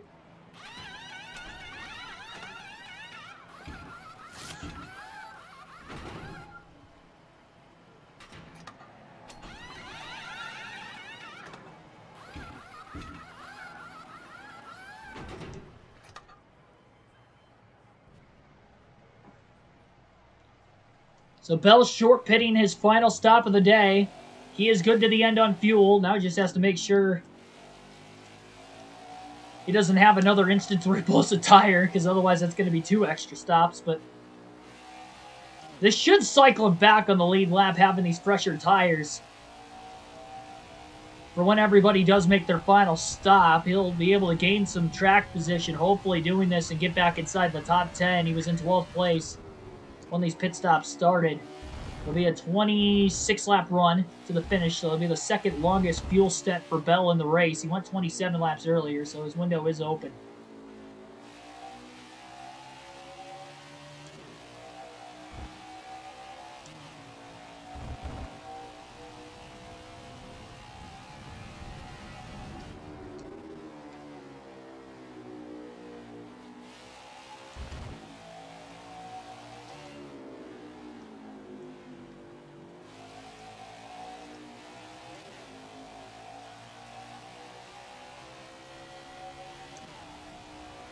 A lot of clean air out in front of the 20 of Bell right now as well. It should only be 1 lap down still. Really stink if that caution actually came out right now, though. So he was in a spot, sacrificing himself, assuming this is going to stay green to the end.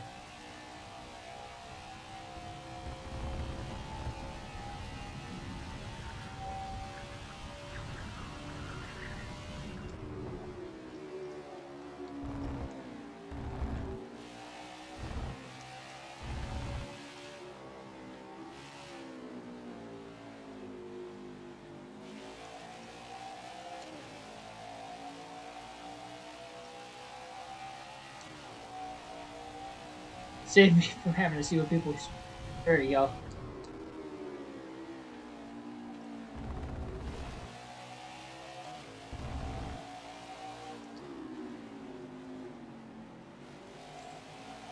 Yeah, the mods are anybody who's been watching for a really, really long time, too.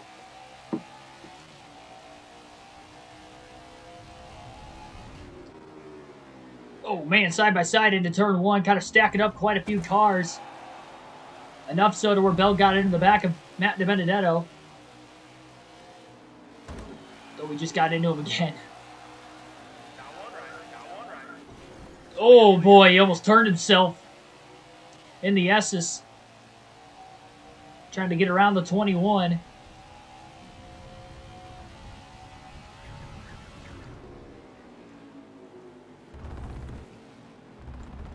Yeah, this is not the lane of traffic Bell wanted to hit while he had fresh tires. Well, yes, these are passes for position. He was going to cycle out ahead of him anyway. Oh, man, he did have Cody Ware clear. Now they're going 3 wide in front of him as they try to split the slower 16 car of Kaz Gralla. 42 of Chastain couldn't get by on the inside, though. He got cut off. Bell going to outbrake Gralla and Chastain using the 16 car as a pick. 42 car still stuck behind the 16 of Gralla.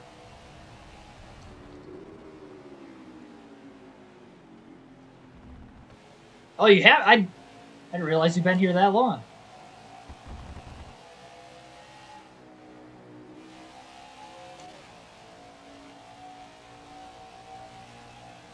Restall couple into the stream as well.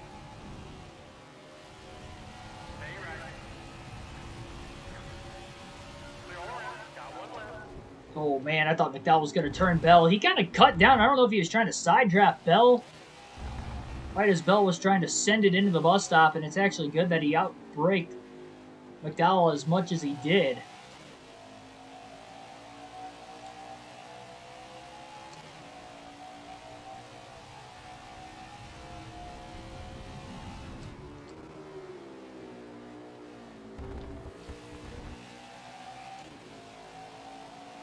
Just tuning in, Bell has made his final stop of the day already. That's why he's back in the 21st position. He short pitted the final stop. He was running 12th. First car 1 lap down. And right behind race leader Kurt Busch. He's trying to make up as much time as he can. He was a lap down because while running in 3rd place, just 2 laps after the second stop of the day, he had blown a left front tire after overdriving turn 1. He locked the tires up, couldn't get the car to turn, and slammed into the wall head on. Knocked some speed out of the car on these longer straightaways as well. Great run into the S's. Taking these fresh tires to advantage, outbraking both Austin Dillon and Daniel Suarez. Austin Dillon in 7th. Not sure exactly when these cars are going to pit.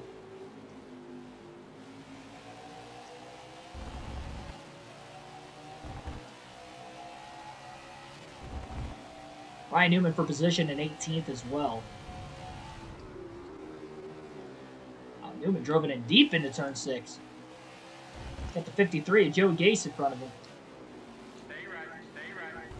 Bell outbreaks Ryan Newman into turn 7, makes a nice clean pass. Pulling out of line, he's trying to get around the 53. For whatever reason, Joe Gase throws a block. Bell crosses him back over. It's the clearway on the outside into turn 1. Wow, Bell's going in really hot this time. That's not what he intended on doing. He still was able to clear the 53 car, but probably because he was in 39th. Pretty far off the pace.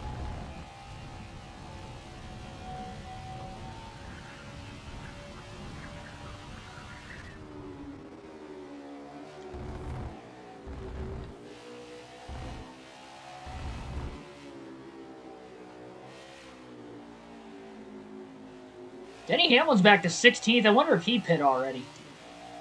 Because he was in the top 10 earlier. 20 laps to go for the leaders right now. Considering, again, Bell is 1 lap down. Everybody pits. He will be back on the lead lap, and from then on, he's definitely going to want a caution before the end of this race.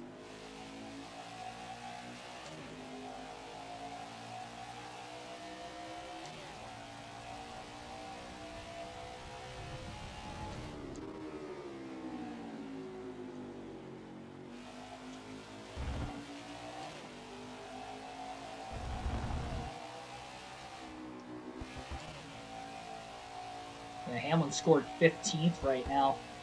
Truex started on the pole at 16th. Byron 17th. I think Byron still has the pit. Truex might as well. I'm not entirely sure.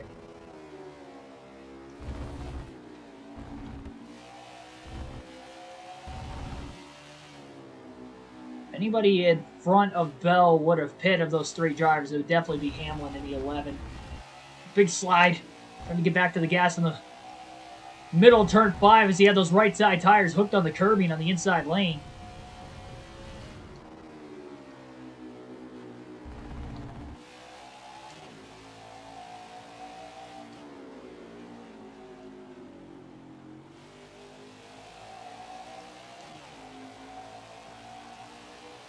The longer these guys stay out, the more it's going to benefit Bell with these fresher tires.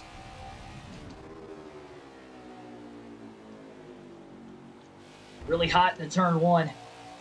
Locked the tires up. Very lucky to get the car to turn. Being aggressive. This is the run to the finish. He does not have to pit another time. This goes in very fast on William Byron in the 24.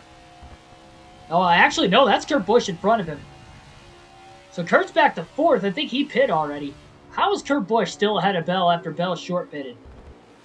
Oh, man. He almost got into the back of the 1. He lost a lot of time there in the bus stop trying to get on the brakes to keep from running in the back of Kurt.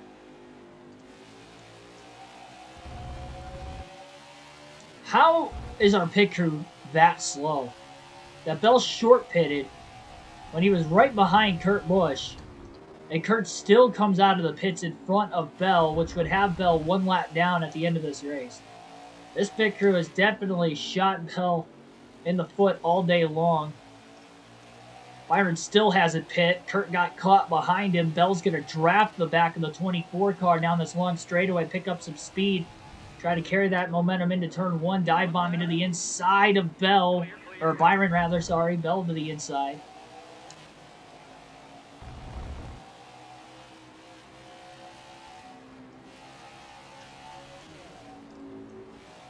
Bell didn't short pit by just a lap or 2. He short pitted by about 8 laps. Compared to Kurt Busch. Big run in the S's, though. And he'll outbreak Kurt Busch. Kurt's going to let him go.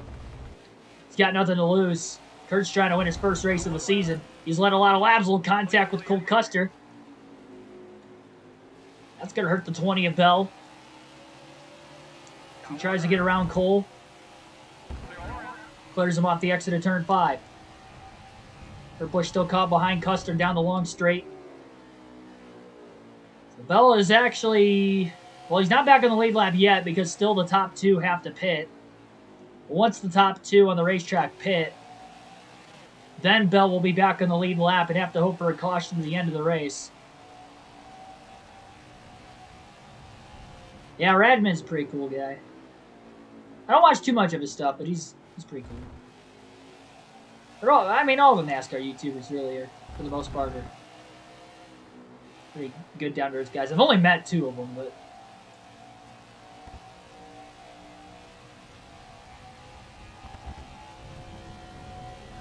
We're all cool and unique in our own ways.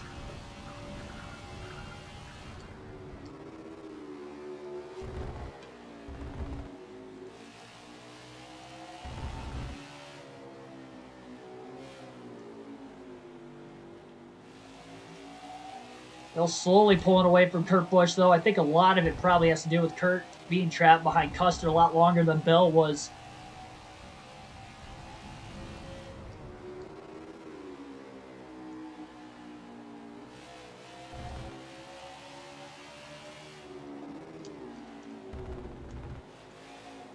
Big power slide into turn 7. Kurt's going to close on the draft. Definitely beat Bell back to the gas.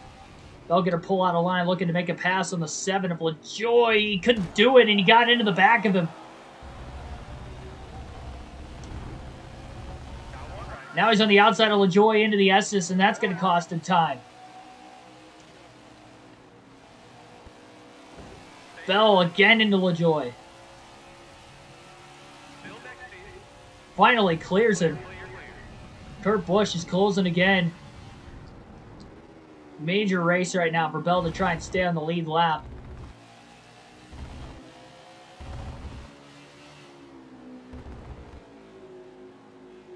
And 15 laps to go at Watkins Glen. Bell in need of a caution if he's going to want to get back into this race. He's staying out if we get another yellow, even if he's on older tires compared to the rest of the field. Then we just got to hope we don't lose a lap for whatever reason. We have seen 3 spins today, but no cautions to show for it. Obviously, Bell didn't spin, but he pounded the outside wall in turn 1 head on earlier. Didn't get a yellow for that either.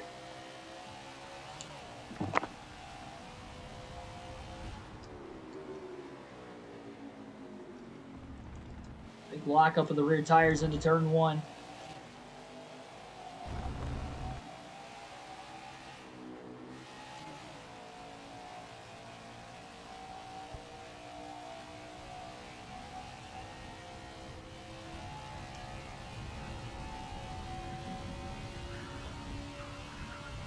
Well, maybe trying to pull out a line and break a little bit of a draft that Kurt Busch might have had.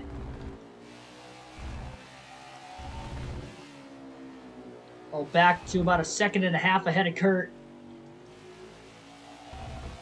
Bell is in 12th position, which is where he was before the pit stop started. I still don't know if everybody in front of him is pit. I was expecting Bell to get back inside the top 10 just off the pit stops alone, considering he had short pitted by about 8 laps, and that's just insane that he didn't gain any spots and was actually still right where he was practically, right behind Kurt Busch from the time he had pit. Very, very unfortunate. Kurt drives it deep into turn 1 as he tries to close back on Bell again. Bell's got to race Kurt hard. Kurt's got a pretty decent-sized lead. He doesn't want to do anything that's going to put himself in harm's way and give either Eric Jones or Brad Keselowski a shot to win it. Each of the top 3, the last that we knew of the top 3, all winless, trying to be the 15th different winner of the season.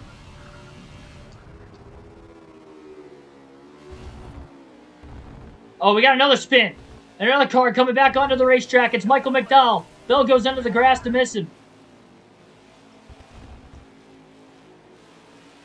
Oh, and Blaney just chopped off the 20 of Bell.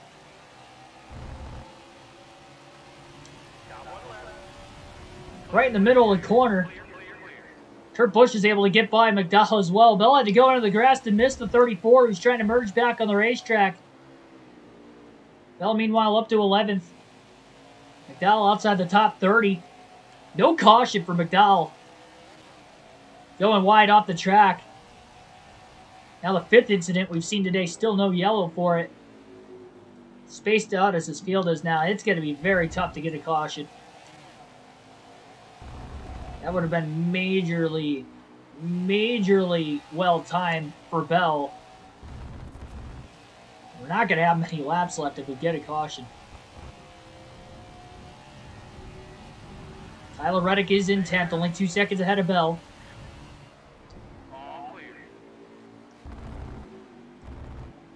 The problem is Bell's got about 8 lap older tires compared to Kurt Busch as well, so it's probably another reason Kurt is closing in on him. Bell's holding his own, though, about as well as he can.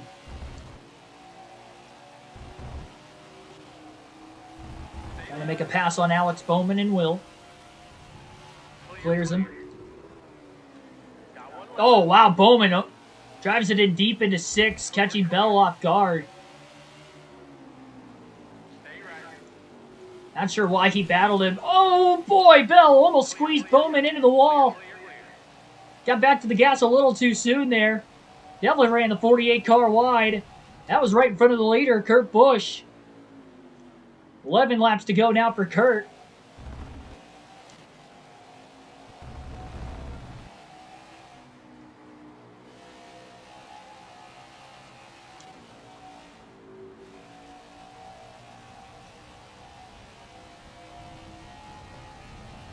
Looks like Eric Jones is back to 5th place. So he's lost some spots in this race. Pole sitter Kurt Busch back to 9th. Like Kyle Busch was in 8th place. Austin Dillon still in 7th. Truex only a couple seconds ahead of Reddick. More positions Bell can maybe gain before a potential caution, the better. That's just more positions he'll restart further out ahead if everybody decided to stay out of the pits knowing they can make it on fuel to the end. I'm just scared if a caution comes out that we might lose a lap. That's what I'm scared about because the scoring in this game is just not right most of the time. The one caution's waived. And even though we're on the lead lap, being the last car in the lead lap and only being about a second ahead of Kurt Busch scares me in that aspect, that if we got a yellow, that I feel like we, for whatever reason, lose a lap. Even staying out of the pits.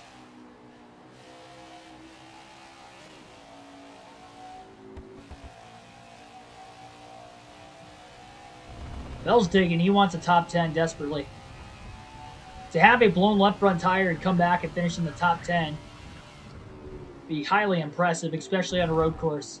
And especially blowing that tire in turn 1, where he had to go the full length of the racetrack. Try and get back into it. Seems to be faster than Reddick, and he'll likely get to him. It's just going to be a matter of how quick can he get around him.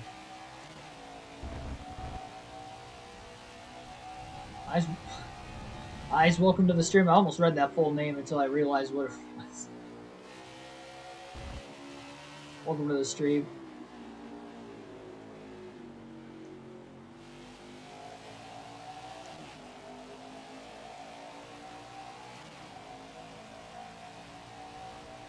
Ten to go for Bell, 9 to go for Kurt Busch, the leader. Bell locks the tires up into turn 1. 8 lap older tires, he's pushing hard.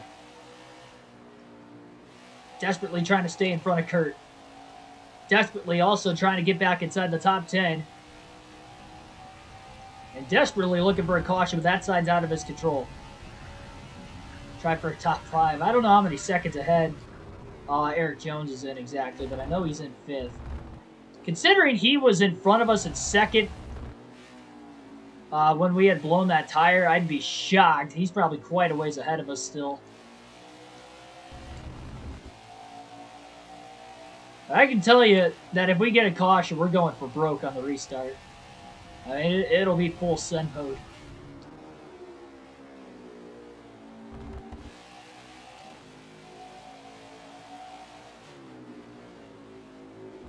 Whether it throws us a lap down or not. If it doesn't, we'll have a shot at the win.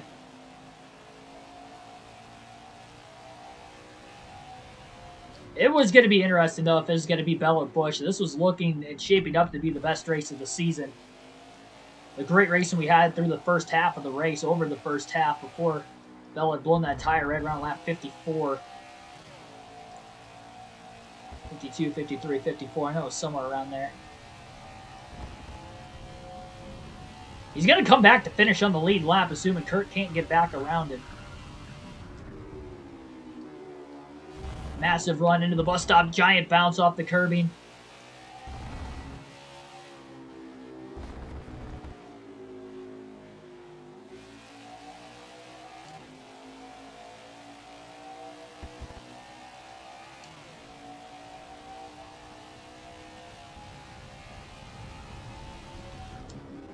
Oh, he's going to go really wide into 6. I thought for a second he was going to end up in the sand. That wasn't the case. He didn't go off into the sand, luckily. But he definitely went wide, and that cost him a bit of time. Had to regather himself in turn 7. He's got 8 laps still. 7 to go for Kurt Busch.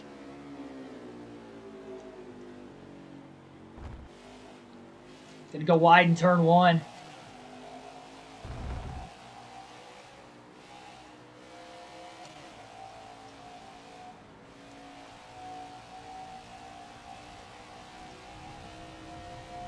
Thursday, yeah, that's kind of me too, DB. Thursdays are my scheduled days off anyway, so I'm not getting an extra day off. But I am getting on. They're letting us out of work early on Wednesday at noon, so that's nice. Oh, we got another car around. Ross Chastain in the 42. Oh, did Kurt Busch hit him? No, Kurt got through. I was going to say, that would have been terrible to see a Ganassi car take out another Ganassi car. Tyler Reddick checked up a lot, though, trying to miss the 42. Bell didn't check up at all. Neither did Kurt Busch. And we do stay green. Again, that is now the 6th car who has spun or hit the wall hard in this race today. Still no caution. Might need to get somebody else collected once somebody spins. We haven't seen a multi-car accident all today. It's all been single-car spins.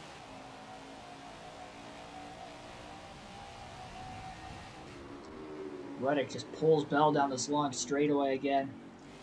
Bell makes sure he didn't go purposely wide because of braking late into turn 1. He only went wide because he got back into the throttle really soon. But that's going to carry a lot of speed into the S's. Look at how quickly Bell is closing on Tyler Reddick in the 8. He's only 2 seconds behind Truex. Truex has some slower lap cars in front of him yet. Big run in the draft that time for Bell to the back of the 8 of Reddick. And he is there. Bell trying to get a top 10 finish. Big bounce off the curb. Can he get to the inside of Reddick into turn 5? No, he will not. In this dirty air, not going to help him.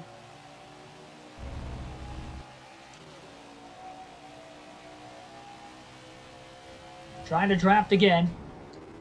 Reddick goes deep into 6. So does Bell. Bell had a perfect arc into his corner, but it didn't really look like he gained much time on Reddick. Going to gain into 7 on entry, but he's going to lose it off the exit. Going to hop low and try to break whatever draft Kurt Busch might have on him.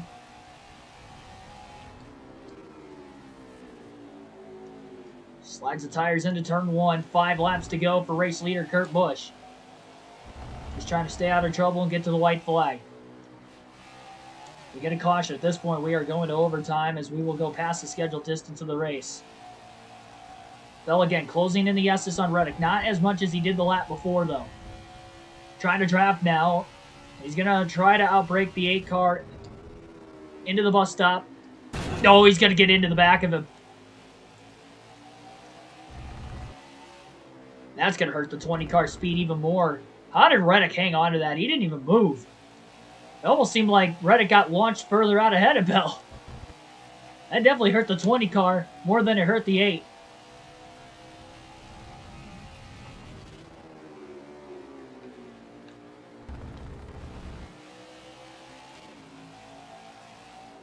Truex not that much further ahead in 9th either. He's within a second and a half ahead of Bell. But he definitely lost some time to Bell that last lap, getting into the back of him. 4 to go for Kurt Busch, the leader. He's in line behind Bell again. He's just trying to be patient. He's got the race all but won as long as it stays green and nothing chaotic happens in front of him. Which may ensue because we got nearly a 3-car battle for 9th. Bell gets through the S's really well. And he's definitely within striking distance on Reddick. Gonna try to outbreak Reddick into the bus stop. Reddick is gonna try to squeeze him. There's contact. Can't go side by side through there, but they tried. They definitely tried. Bell slips a little bit. Not as much as Reddick did. Bell all over Tyler Reddick. They're beating and banging. Truex trying to get around that 21 of DiBenedetto, who's held him up for a while. He finally passes him on the outside into turn 6. Oh, Bell overdrove it. He overdrove turn 7, trying to get to the inside of Reddick. He almost put it in the wall. And here comes Kurt. 3 to go. Kurt Busch is going to put Bell lap down again, but he can't clear him. Kurt Busch did not clear Christopher Bell into turn 1. Bell's going to go wide. He's in the wall. Bell is in the wall. He lost a lot of ground there. Kurt Busch's going to put him a lap down. And now Reddick is caught behind the lap car of Matt DiBenedetto. How did Bell get through the S's that quick after getting in the wall into 1? He's back to the inside of Kurt Busch again. Trying to outbrake Kurt. He does. Gets to Reddick. Reddick with a bounce off the curb. DiBenedetto's up on 2 wheels. He goes up and over. DiBenedetto is up and over. And I think the leader got by. Oh my goodness. Major crash. Kurt Busch, the leader, almost had his race end right in front of him. We stay green at the Glen. A nasty crash into the bus stop. As Reddick and Bell were side by side on the corner entry, but what happened in front of him was insane, and Bell barely made it through it himself. He was so close.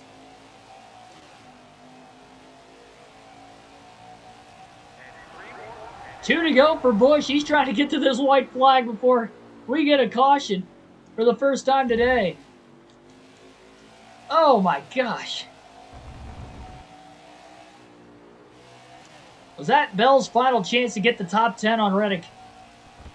Oh, he's getting a ton in the S's again. No, it wasn't. He's got a massive run. Now he's going to hop in the draft. Truex is pulled away. He was ahead of DiBenedetto when that happened compared to the 8, the 1, and the 20 behind him.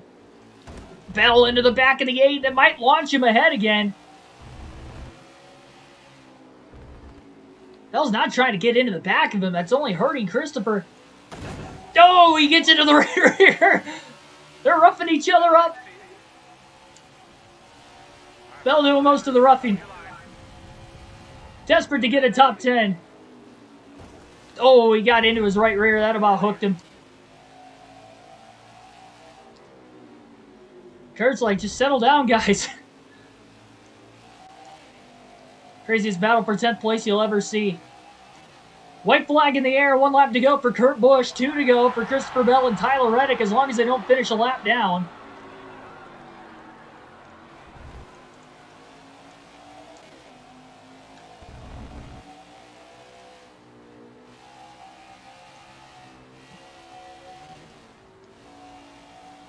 Bell pushing into the S's. Hits his marks. Closes so much on Reddick. His best chance to get around him is in the bus stop, so he's going to try to back up the bus stop and not get into him this time. Oh, he's there. He just can't get the accelerator down. He's really lacking that horsepower with the damage on the front of the race car.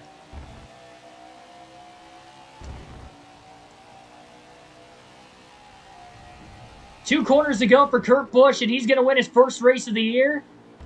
We'll have 15 different winners. 3 races left until the playoffs. Only 1 spot remains. We could get more than 16 winners, which could knock out one of the wildcard winners we had earlier in the season. Checkered flag in the air. Kurt Busch will win at Watkins Glen. The race for 10th is on still between Christopher Bell and Tyler Reddick. Bell's going to have one more shot at him. Send it. Bell wants a top 10 after blowing a left front, taking him out of a shot to win. He's still going to finish on the lead lap, no matter what happens from here to the end of the race.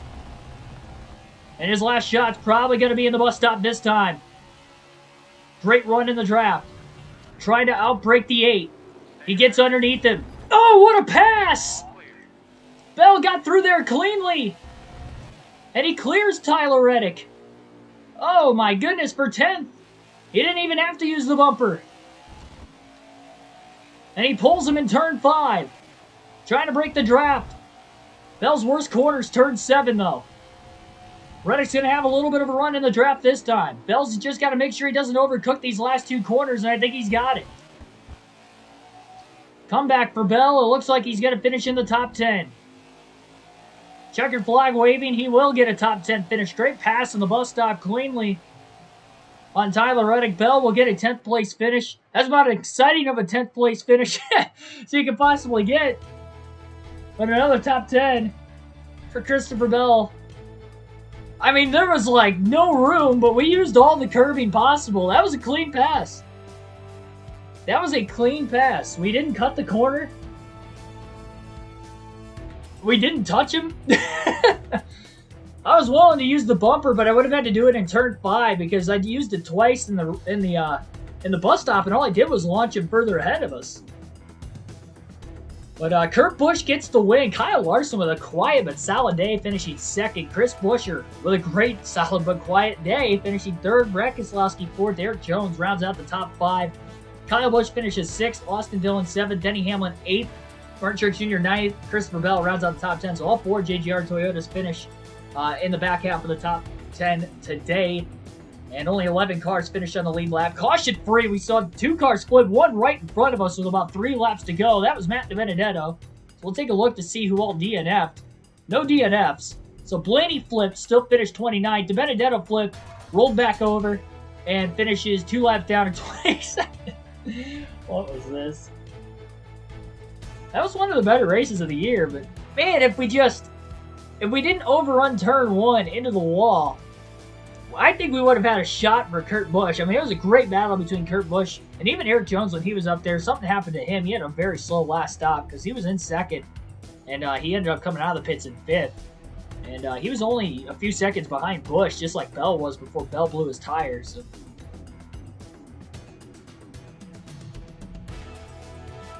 But, man. Yeah, top 10's great. Man, that really stinks. I just want to have, like, a classic finish. You know, like NASCAR Heat 5, we had some classic finishes. I know we're only a month into the gameplay. NASCAR 21 Ignition. We got a lot of career mode content that still has to come out. I just recorded a really good race at Atlanta earlier today, so that'll be up on the channel later this week. But yeah, I mean, just kind of clicking away, just trying to do what we can. I just got to take a picture so I can get the... Yeah, a lot better than Texas last night. Please, Gabe, don't crash like Texas. Yeah, let me hurry up. And I was able to get all the results to that Texas race last night.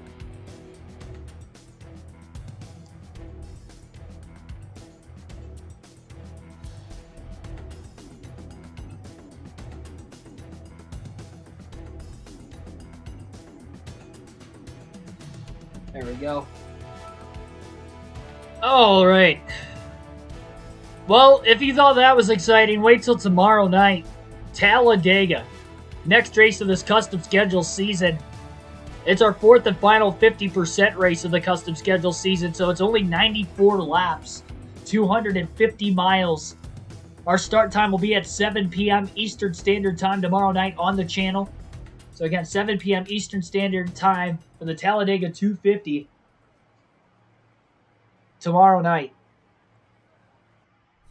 So, yeah, that's gonna wrap it up here. Thanks for everybody tuning in. Like, share, and subscribe for more daily NASCAR content. And hopefully, you guys come back tomorrow. And this is going to be... I think tomorrow is going to be a great race. We have 15 different winners. 15 different winners so far. That means only one spot is left available to make it to the playoffs. Drivers who don't have a win this season still include Brad Keselowski, Kyle Larson. Larson is 5th in the regular season point standings, but he's without a win. And he finished 2nd again tonight.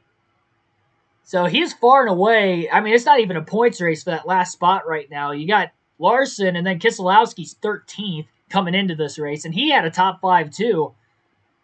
So, I mean, if the playoffs were based off of points, both those drivers would be in no problem. But Keselowski, I mean, everybody's pretty much in a must-win situation. But if we get an upset winner at Talladega tomorrow night, then Kyle Larson might miss the playoffs.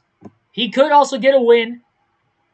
Not only at Dega, but in the last 2 races, he's far enough in on points. A win will definitely lock him in. If we get more than 16 different winners, then the furthest back on points will be eliminated, which right now would be Cody Ware. Remember, he got that lucky win at Coda earlier this year. We had to simulate the rest of the race because we ran out of fuel, and it randomized the finishing order, so Cody Ware got the win. He is by far last on points. Josh Bilicki also had a win this year at Charlotte Roval for the same reason. We ran out of fuel during the race, simulated to the end, and it randomized the finishing order, so that's why those Rick Ware cars won. Outside of that, though, all the other drivers who have won this year are drivers that you would expect could actually legitimately win a race in the Cup Series with their equipment or with their driving standards. But so as of right now, Cody Ware, if we do have more than 16 different winners, which is possible, 3 races left in the regular season, he would be eliminated unless he gets a second win. Because if you have 2 wins, that accounts. So yeah, that is that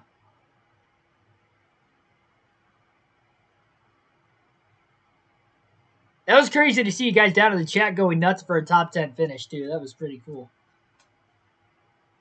What is my job? Oh, I work at a Home Depot distribution. Yeah, that's my full-time job. YouTube right now is a part-time gig. But all right, that is going to end it here tonight. Enough rambling. 7 p.m. Eastern Standard Time. I'll see you guys tomorrow. And like, share, and subscribe. Have a good rest of your night. Do it for Dale. Welcome to the stream. That was actually pretty good. Yeah, it was a good race. It was a good race for sure. One of the better ones of the season. Not the best, I don't think, but it was definitely up there. But have a good rest of your Monday night, everybody.